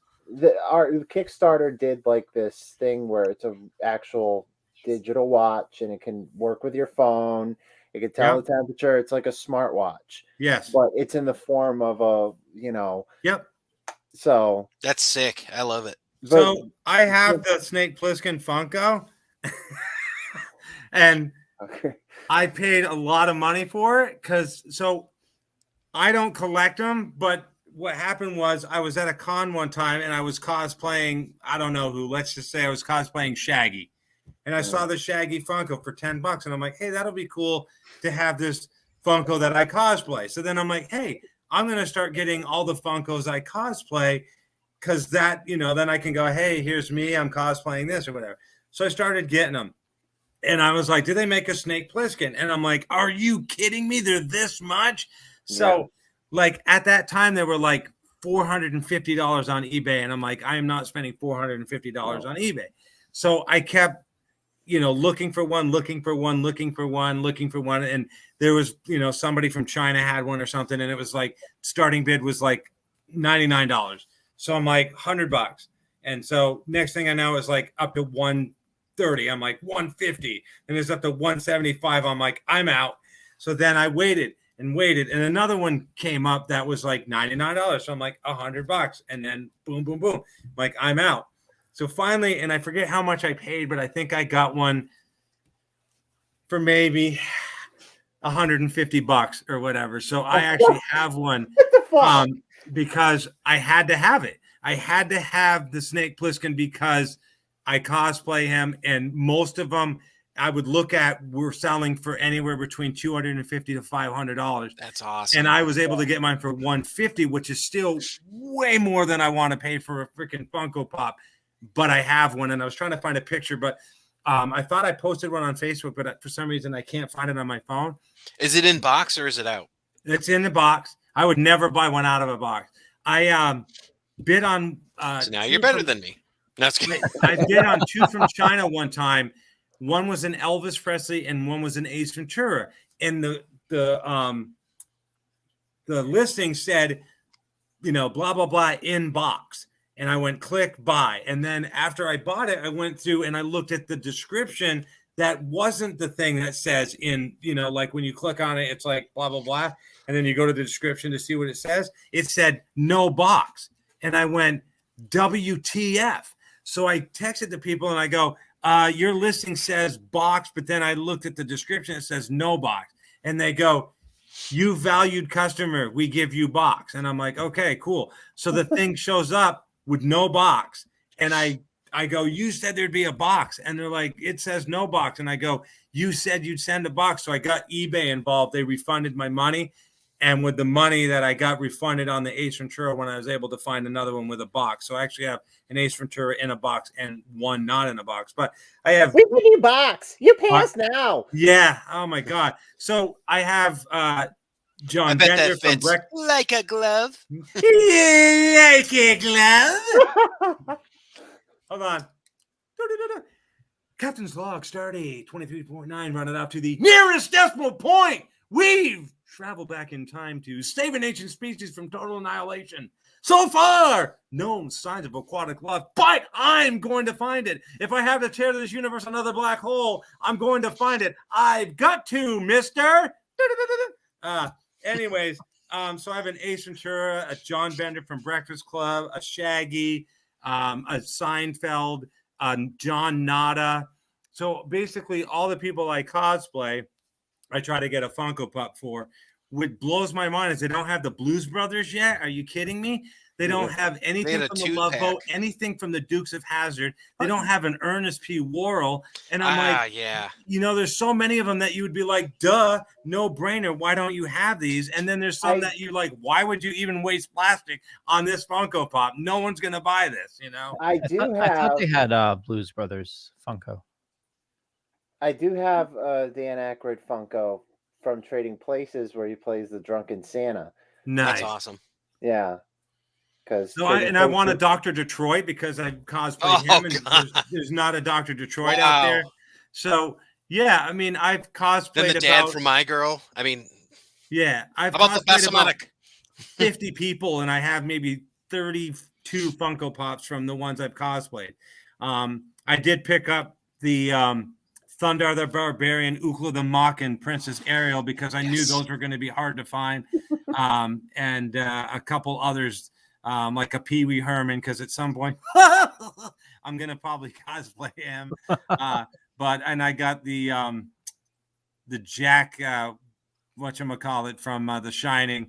Jack Torrance. Yeah, so I'm gonna cosplay him someday. So, and I got the Dude because I do the Dude. And a few of them I got that I don't cosplay yet, but I know I will. So I'm like, I'm getting them for $10 before they're on eBay for fucking $300 or whatever. So. But yes, I finally bit the bullet and paid $150 for a Snake Plissken. And that's the most expensive one I've ever paid for it. But I it's one of my favorite movies. Kurt Russell and Jeff Bridges are my two favorite people. So I was like, I got to do it. And it's going to be worth more someday. You know, my kids will be like, Dad died. Let's throw this shit out. Like, you just tied this back to Hawkeye, right? Because we were talking about Jeff Bridges, right? And Haley was it Steinfeld, right? So she was in the remake of True Grit as the young girl. Oh, right. Which was fantastic. You know, it was such a cool movie with, you know, Rooster Cogburn. Yeah, and it was her first role that she won out of an audition of like, I don't know, 150 kids. And what a coming of age for her. She starred in that, and now she's at the forefront of the MCU now. So absolutely. Holy crap. Yeah, I became a Jeff something. I just didn't remember what it was. Yeah, I became a Jeff Bridges fan in 1976 when I saw King Kong. Yeah. Yes. And then I became a Kurt Russell fan in the late 60s, early 70s when I saw Computer Wore Tennis Shoes, and Now You See Him, Now You Don't. And a lot of people don't realize that a young, I think he was 10 years old, Kurt Russell kicked Elvis in the shin, and it happened at the World's Fair So he actually worked with Elvis and met Elvis, and then ended up playing Elvis in a TV movie in '78, which was John Carpenter's first thing with him. And then, did 3,000 Miles of Graceland, whatever. But they're just, Jimmy Stewart's my all-time. Well, Merry Christmas, you old savings and loan. I shot Liberty Valance. Yeah, so he's my favorite of all time. But like, as far as more our generation, Kurt and Jeff, I'd love to meet them. And yeah, I just think everything they've done is great. But I'm just still reeling that you're saying you want to Ernest P. Worrell, because I was lucky enough this year to get to talk to his nephew, Justin Lloyd, about his book. And I'm really looking forward to that movie, The Importance of Being Ernest P. Worrell, which will be coming out hopefully sometime this next year. Yeah, I don't know if they're finished with that, but I'm like, me and another guy, there's a guy down in Kentucky named Billy Crank who used to do an Ernest P. Worrell tribute thing, and I do one as well, not like this, but you can look me up on officialrwmartin.com, and you can see all the stuff that I do, all the characters. But Ernest P. Worrell at Comic Cons, out of all the characters I do, and I do a lot, I'm known as the man of 1,000 faces. Ernest, 50% of all people think Ernest is, they say Ernest is our favorite. And then the other characters I do are kind of split up. Some people like my Roscoe, some people like my Shaggy, but 50% of them go ape when I do Ernest. So I definitely wanted to get a Funko Pop, and I'm like, why is there not one yet? And exactly. Then you got these other obscure Funkos that I'm like, dude, this was like a TV show that lasted like a half a season, and you got a Funko Pop for it. This was a video game that no one plays, and you got like all the figures. Like, I don't understand how, and it's got to be licensing. The Dukes of Hazzard was a huge show. Why is there no Dukes of Hazzard? Love Boat was a huge show. There's no Love, it's just, I don't know the rhyme and reason or the licensing factor that goes into these things or whatever. But I have to agree with Steve though. Funko, like, they'll make like 5, and then it's like, if you don't get them, then the only way to get them is on eBay for like $12,000. And it's like, why do you do that? Why do you do this limited edition run of 1,000 things? And there's 1 billion people on the planet, and you're only giving 1,000 people a chance to get one of these things. Well, and then they release the limited editions for stores that have no care, about the fans, like Walgreens. Walgreens will get awesome limited editions, but half the time they don't put them on a shelf, or employees buy them all. Walgreens, that's like a reach in the bucket. Yeah, I'm thinking more like Walmart. Well, no, Walmart has exclusives. Well, all of them have exclusives. Yeah, Best Buy, Barnes and Noble. All right, so but Walgreens. Hold on a second. Me being the dork that I am, I do belong to a Funko community, and it's one of the companies that people complain about the most is Walgreens, because it's if they're going to get a limited edition, they're going to send like almost all of them to one store and then like 2 to another. So they just had those Spider-Man ones last year where you could get the lizard, and but there's a lot of them. Yeah, the Funko issue with getting stock and everything, and people hoarding them and stuff. You guys have had issues with that. I've had issues with that with a brand called NECA. Now, Justin has something in behind him that I have above my desk. The street diorama, which is a horror story in itself. Trying to find that. Yeah, good luck, guys. Ninja Turtles one is a horror story and a half. You know what I'm talking about, Justin. But yeah, guys, NECA is a nightmare. I was just thinking, I have switched over, by the way, Steve, to 7, Super 7. Yep. Way better quality. So I don't know. Go ahead, Steve. When they reveal like my favorite characters, I'm a Shout Factory guy, and when they did the limited edition of Silent Night, Deadly Night, and then Night of the Creeps, they had the Tom Atkins figure, fucking sold already, and then they did a They Live Keith David figure. I had to get him because I have the Roddy Piper figure from They Live, and I have the Keith David figure. Now I have the street diorama, so I can just set them up for Get some garbage cans, and now you yes. got the fight going. Oh my god! But once they announced Kurt Russell figure from The Thing, I was all over it like flies on shit. But there was no they have a partnership with Target, and Target Target's good with their products. You know, their employees don't keep any in the back, but I'm kind of thinking they do with the McCready's, little bastards.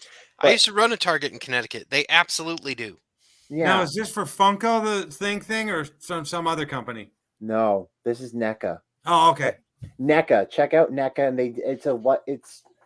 here's a perfect example. They do a lot of horror Night stuff. of the Creeps. But this is nice. the Tom Atkins figure from Night of the Creeps. Nice. I want to meet him. He's in so many good things. Diamond Select does the same thing when they release a Tron action figure, and they do some really good Tron stuff. They only release them to Walgreens, and there's no Walgreens near where I live, so I had to drive like an hour away, and they had one of the three. So I'm like, can I leave my name here? And if you get these in again, you can call me. So I ended up going to another Walgreens and finding one of the other ones, and they, like 2 weeks later, they go, yeah, we just got this thing, and I'm like, I'll be there. And I went all the, like an hour away, and they had the third one that I needed. But it's like they get 5 of the same one, and there's like 3 different ones, and it's like. And then then NECA releases San Diego Comic-Con exclusive stuff like the street diorama for Teenage Mutant Ninja Turtles, but then they release something like this.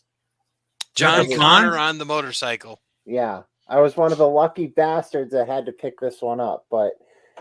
It was very rare to find, and I'm kind of regretting getting it out of the box. I don't think I've ever seen it outside of the box, so that's really cool. Yeah, I leave mine in the box, and I got a few for my kids out. My kids live in Indiana, and my youngest daughter had 4 or 2 Sour Patch Kids sitting on her desk when I was out visiting, and I'm like, where's the boxes? Oh, I don't keep those. And I'm like, dude, it could be worth like $400 someday. And she's like, I just collect them because I think they're cool. And I'm like, you know what?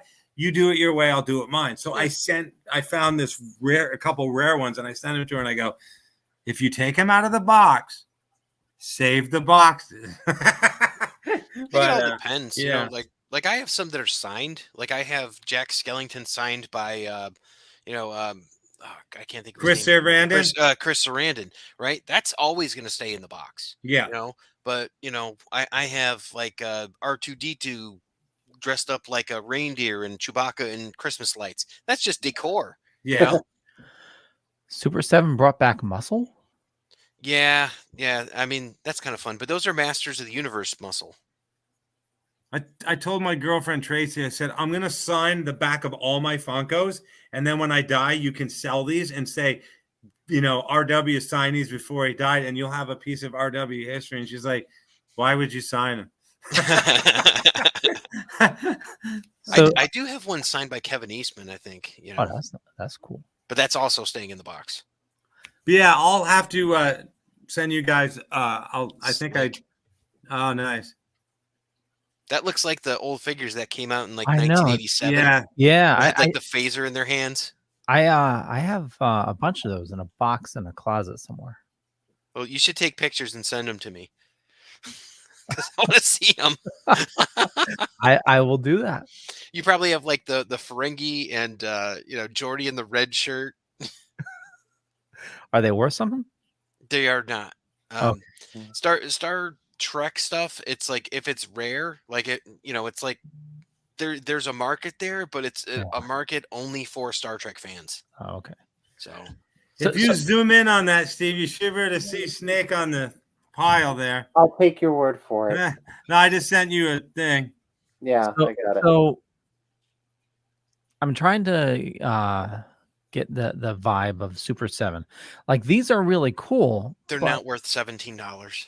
But it's small. I mean, I saw the alien ones, the alien figures, and then they have the Nostromo box. I'm just like, this isn't worth $99 to me. Well, not even that, but like if you're looking at that little Bumblebee that doesn't transform, and it's just like a 1980s sort of figure and all that.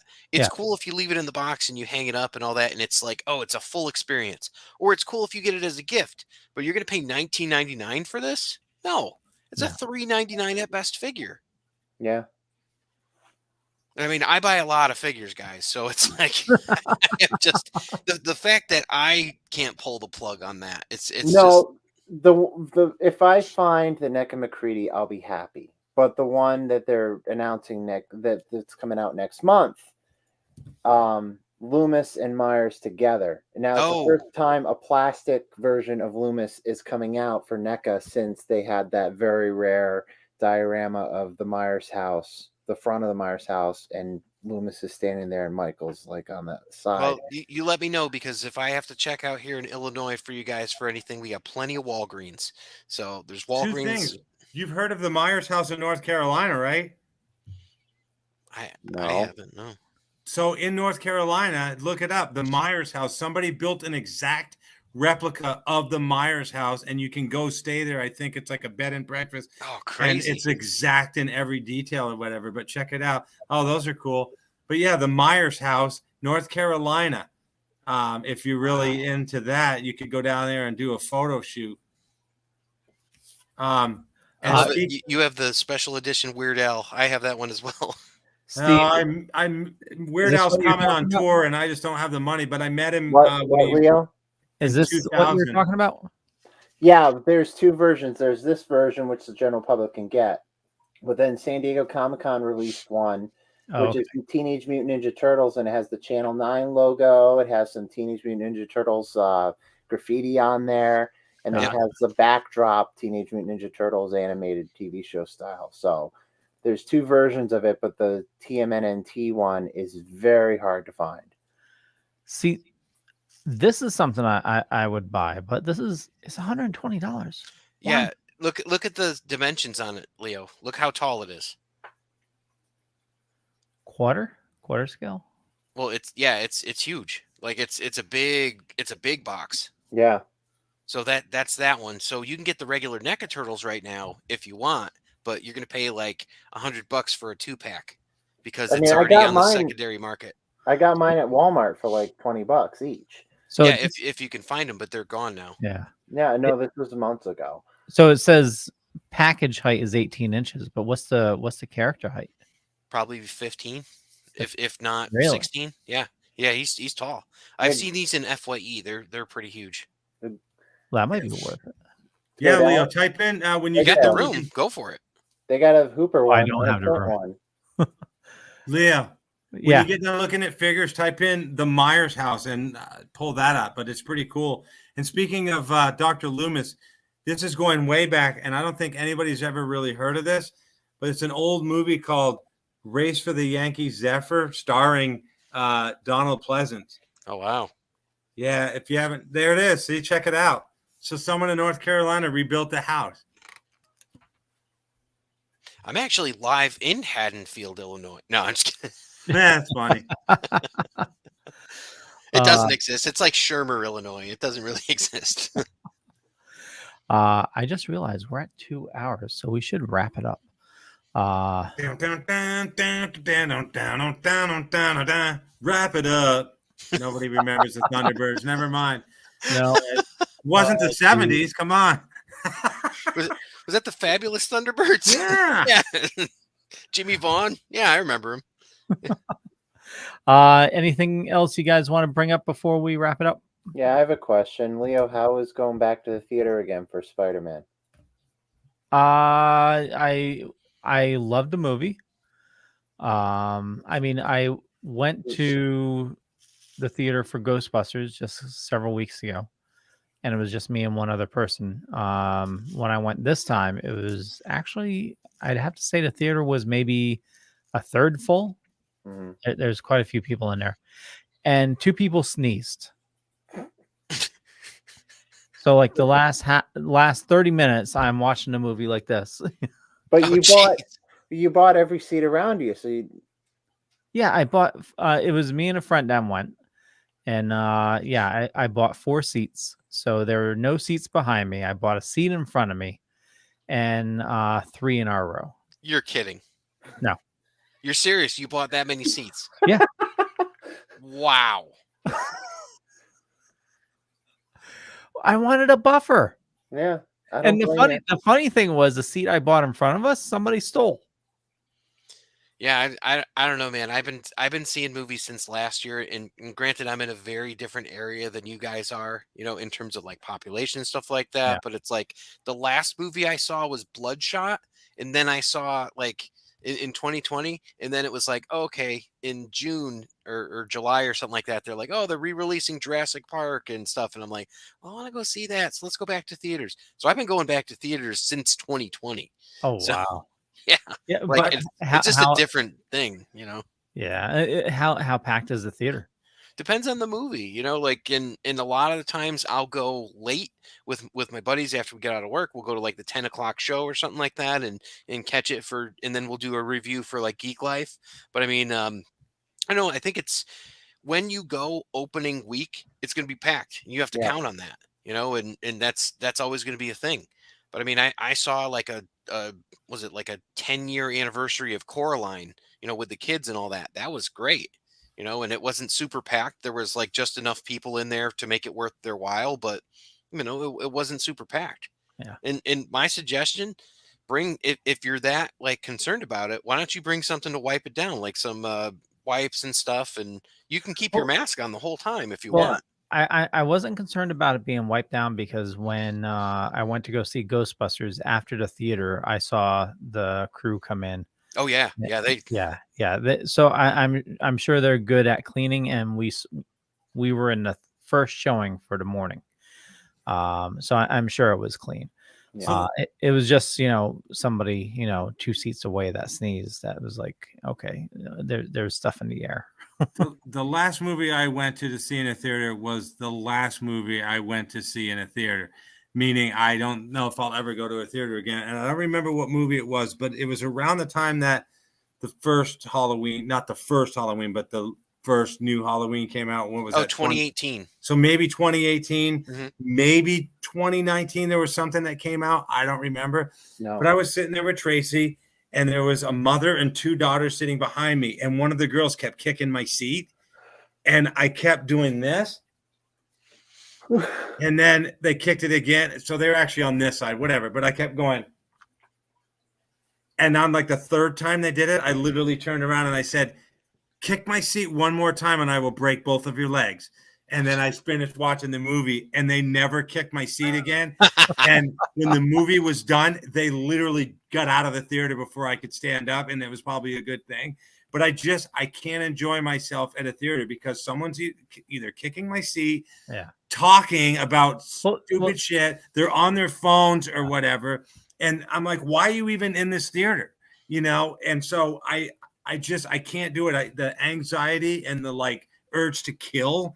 So I just wait for it to. No, seriously, I just wait for it to come to some kind of streaming service or whatever. I can't do it. If Brandon was on tonight, you guys would have had a great story because he saw Spider-Man. He was ranting and raving about something. I guess someone spoiled Spider-Man. No. What it was is he couldn't hear because people kept on cheering during the movie. Yeah, and I could see. Nobody cheered during my showing, but you know, mine. I mean, it sounded like, you know, they were doing it like every 5 minutes, and you know, if they were doing it for like, oh, he said the thing, you know, where they do the meme, and you know, yay, you know, that sort of thing. You know? Yeah, so I stay away from theaters because I don't have that kind of. Like, I'm there to watch something. And again, I'd much rather be at home. And then I'm like, oh, I got to pee. Pause, go to the bathroom, grab a snack, unpause. You know, we're in a theater. You have to go to the bathroom. You have to try to get through 14 people to get out to go to the bathroom and then get back in. And then you've missed some key point. Plus someone, like I say, is always kicking your seat, always being loud and obnoxious. And I'm just like, no, the movie theater place is not for me. Well, and this is, so you know, and I've that's said how this it was before. in the 70s. They have an app for that, you know. They have an app called runp.com, and it tells you when the best part of when the part of when the Wow. part- when the best part of the movie is for you to go pee. So This people, like podcast a is lot of brought to you people, by- oh. So Somebody- a just friend of just mine the real other quick, day said- just real quick, RW. Yeah. So you talk about, that's why you don't go to the theater, but one thing, and I know it's difficult to go now, but when there wasn't a pandemic, the theater definitely adds, you get that altered reality where a crappy movie could be good just for the experience. And I urge you, when things are better and more people can go back to the theaters, that there's a magical phrase that you can do to fix any issue. Where's I the know what manager? I know what you're gonna say, Leo. Where's the manager? I have gone to the concession and gotten the manager on many people. AKA Leo and Karen mode. Well, when I literally whatever movie that was, and I can't remember what we saw. It might have been The Greatest Show, actually. Yeah. When I got done and I walked out, they said, "How was the movie?" And I said, "I had to threaten to kick. I had to threaten to break somebody's legs because they wouldn't stop kicking my seat." And they go, "Well, why didn't you come out and say something?" I go, "So I can miss the fucking movie because these guys are being assholes." No, I'm not gonna fucking get up and come find you and miss the movie. I told them I'd break their legs. They stopped. Like, I don't know. Well, you can't. I mean, you could do that for somebody right behind you, and I don't know if I'd be able to do that, but like if there's somebody a couple rows ahead that has their phone on, or a crying baby or something like that, it's that's things I have done. Yeah. Like somebody, you're in a crowded theater and somebody brings a kid because they couldn't get a babysitter, and it's a friggin' horror movie, and it's like, yeah, no. It's all part of the experience, my friends. But I mean, I have a pretty good sized TV now, and even when I didn't, it's like, like this computer, I'm using a laptop right now. So if I watch a movie like this on a laptop, my vision can see this whole thing. So it's almost like, to me, it doesn't matter. A movie's a movie. How you watch it doesn't matter to me.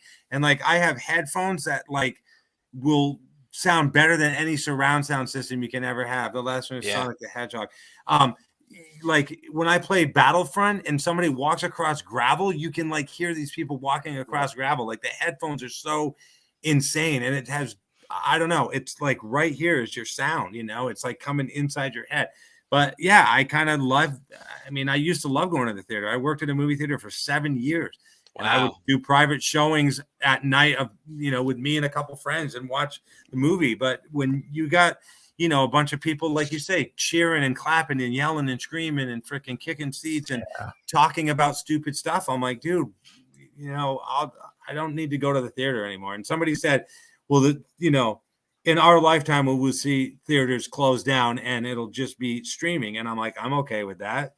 I don't care. I just, people have no respect anymore, in my opinion. Yeah. And it's fair.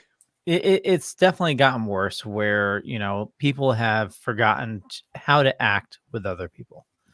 We've been so closed off, it's what were you going to say, Steven? That also goes toe in toe with the movie itself. People don't know when and when not to spoil the film. Because case in point, no. People know when, they just don't know when to shut up. No, it's just you get people that purposely do it. Like if you go on YouTube and you see half a dozen thumbnails of a friggin' spoiler image, it's people do it, it's people do it purposely, and they've done it since they've always done it. But most notably recently with friggin' Spiderman. Star Wars. Not most recently, but you talking about the Rise of Skywalker, where Han died. Jedi. Yeah, the last good one. Yeah. So I mean, like to spoil. No, Han died in The Force Awakens. Oh yeah, you're right. Yeah. So that was 6 years ago. Now you ruined it for me, son of a. Walked out of House of the Dead. Erica Durance is in the beginning of that, Tom. I mean, come on. I mean, it's Uwe Boll. I mean, anything Uwe Boll does. Yeah. I gotta say, I don't understand completely the attachment everybody has to like this no spoiler culture because it didn't exist previously. Like, and the only thing I can think of is like, does everybody think every revelation is going to be like, you know, Luke Skywalker and Darth Vader's interaction in Empire? It's not. And at the end of the day, you're still gonna like Spider-Man if you go in knowing a little bit about what's gonna happen in Spider-Man. Oh, yeah. It is not, you know, like in the trailer, like we were talking about, like Doctor Strange. In the trailer, you can see that Mordo's in it. So if you're like, oh, someone told me Mordo's in it, he's in the trailer. Yeah. And like past that, you know, there used to be things where it's like you can pick up the novelization or you can get the. It's like we have such a high strung thing now about this. It's like, oh my God, don't spoil it for me. It's like, yeah, it would suck to ruin that surprise, but you know what? At the end of the day, you're probably still going to enjoy the movie. It's like telling somebody, you know, hey, have you seen Titanic? Yeah, everybody dies. Oh my God! Oh my God! Yeah. Actually, that happened to my sister. She went at the theater to see it, and she made some comment about the ship sinking, and the people behind her actually raised a ruckus because she spoiled it. See, that's why they were on the lower decks. Yeah. I mean, it's the power of social media too. Social media can be a vicious animal. I mean. That's why I don't know. Justin, I agree with you with if the whole no spoiler culture didn't exist. I mean, you know, back then with Empire Strikes Back, that was like an unprecedented event, you know, but we didn't get another event like that since, you know, Wrath of Khan. Maybe the Crying Game, you know? Crying Game, Wrath of Khan. Wrath of Khan. Yeah. I mean, that was like David was his son, right? Oh shit. That's good. I mean, you can see some things that where if spoiling the movie could really ruin the experience. Like if you know, sometimes like maybe Endgame. Yeah, or maybe something like that, but it's like on every film, it's a little out of control. Yeah. Well, what about like Ghostbusters? That was not. If you spoiled Ghostbusters before someone saw it, you purposely needed to be kicked. You needed to be sacked. Your friends needed to be sacked. It's a good moment. Sacked. It's a very good moment, and I can see, Leo. I can honestly see that in like Steven's point right there. Yes, that makes sense, but that's a moment. So it's I totally get it. I'm just saying in general, if someone's all upset because they're like, you know, oh, and this person's wearing this costume, oh, come on, you know, it's like I just don't get it. But I'm like a tangential, you know, Star Wars fan. So it's like if somebody spoils Star Wars for me, I'm like, oh, cool, I bet that looks neat. You know, it's like that's it. You know, so I don't get a lot of this stuff, and it's like. On every Marvel movie, you know, it's like Black Widow. We don't know what's going to happen or not. It's like relax, watch the movie. You know, we do know what's going to be okay. Happen. It's going to. Oh, we didn't know if like 6 characters would show up or something like that. Yeah. You know, it's like I don't know. I just think that I hear you. There's room for that kind of stuff, and it's like, all right, then sequester yourself. You know, and don't go on social media. Don't read anything. Exactly. I totally get what you're saying. And if you look at like trailers from like the 50s and you know 60s, like I remember watching a trailer and it was literally like a 10-minute trailer explaining the entire movie. Yeah, look at a Hitchcock trailer. The Hitchcock trailers are infamous for that too. Yeah. Well, yeah, I mean trailers of that period, you know. They don't tell us how Psycho ends, but you get a good idea that she's gonna die. And in The Birds, I mean, he doesn't explain about the movie, but he goes into a comedic historical, you know, history about the birds, and he's about to eat a bird, and then Tiffany Hedren just comes in, you know, it's just that's probably one of my favorite Hitchcock trailers. Well, I mean, the trailer that I saw that piques a memory, and it was so bizarre watching it. It was just a regular, it wasn't it was like a drama or something like that. And it was talking about this is John had a family and this is why, you know, such and such and his wife died and you know it's he meets this woman and you know they form a relationship and you know it was just on and on and on. This is This his three falling down kids, with you know. Michael Douglas. It's like, what is this? I can't remember what it was, but it was like describing the whole family, structure and everything that happened, and it was literally like a 10-minute trailer for this movie. Yeah.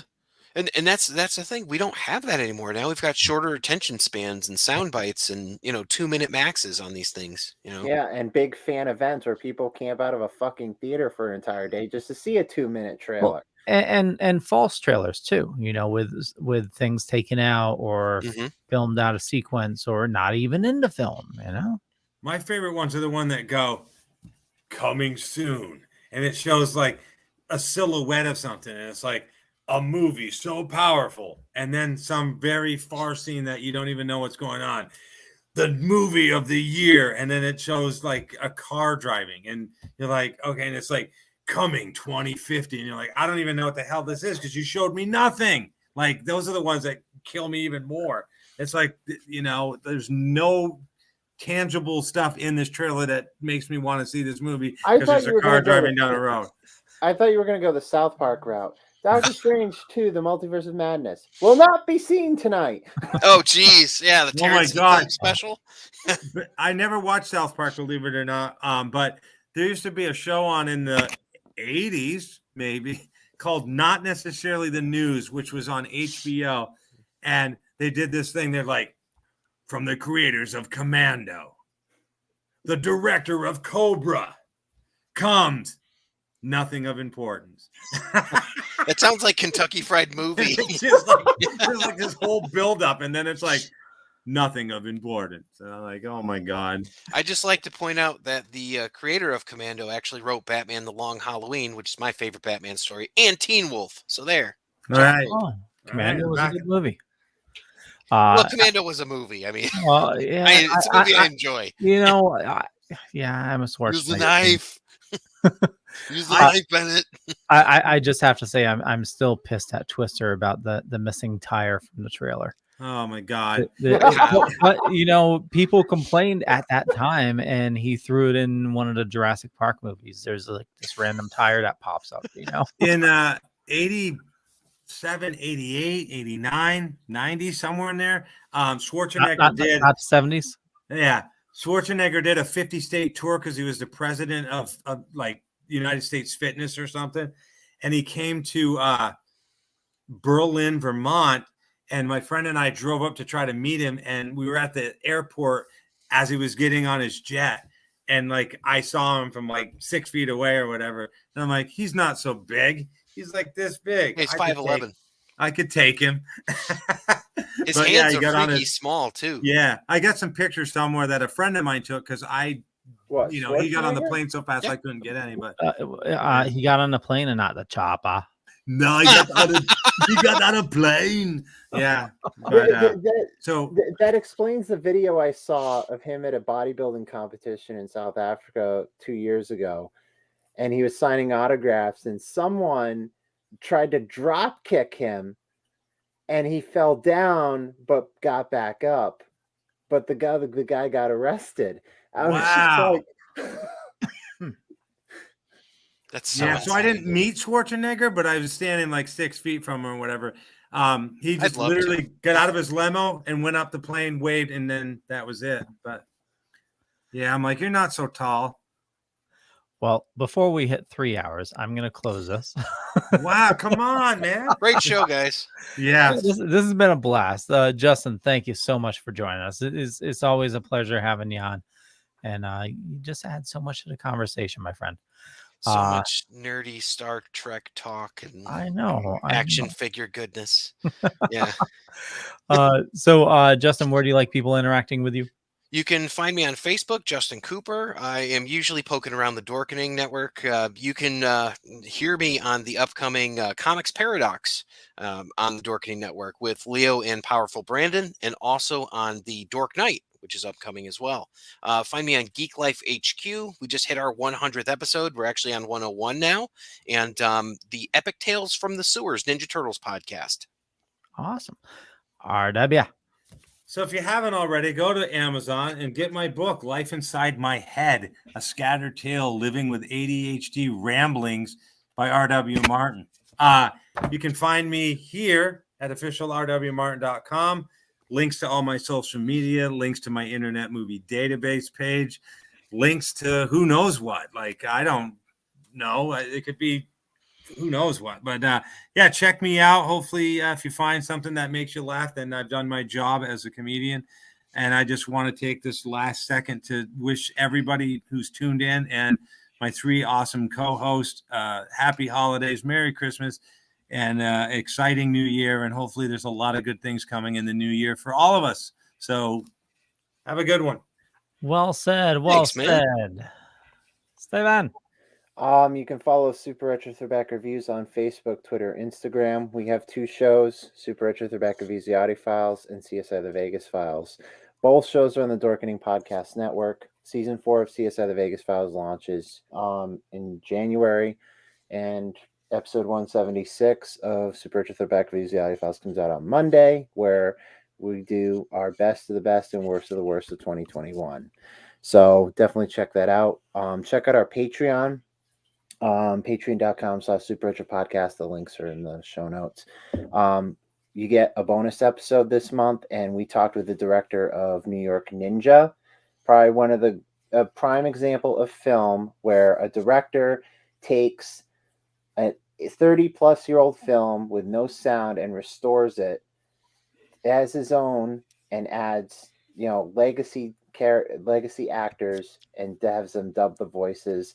Fantastic film. Definitely check it out. But listen to the interview with the director on Patreon 2 months before you get it to the general public. And I'm here every Wednesday on the Dorkening, except next week because I'm celebrating my 34th birthday. Happy birthday. Happy birthday. Hey, happy birthday. I think we're going to take next week off anyway.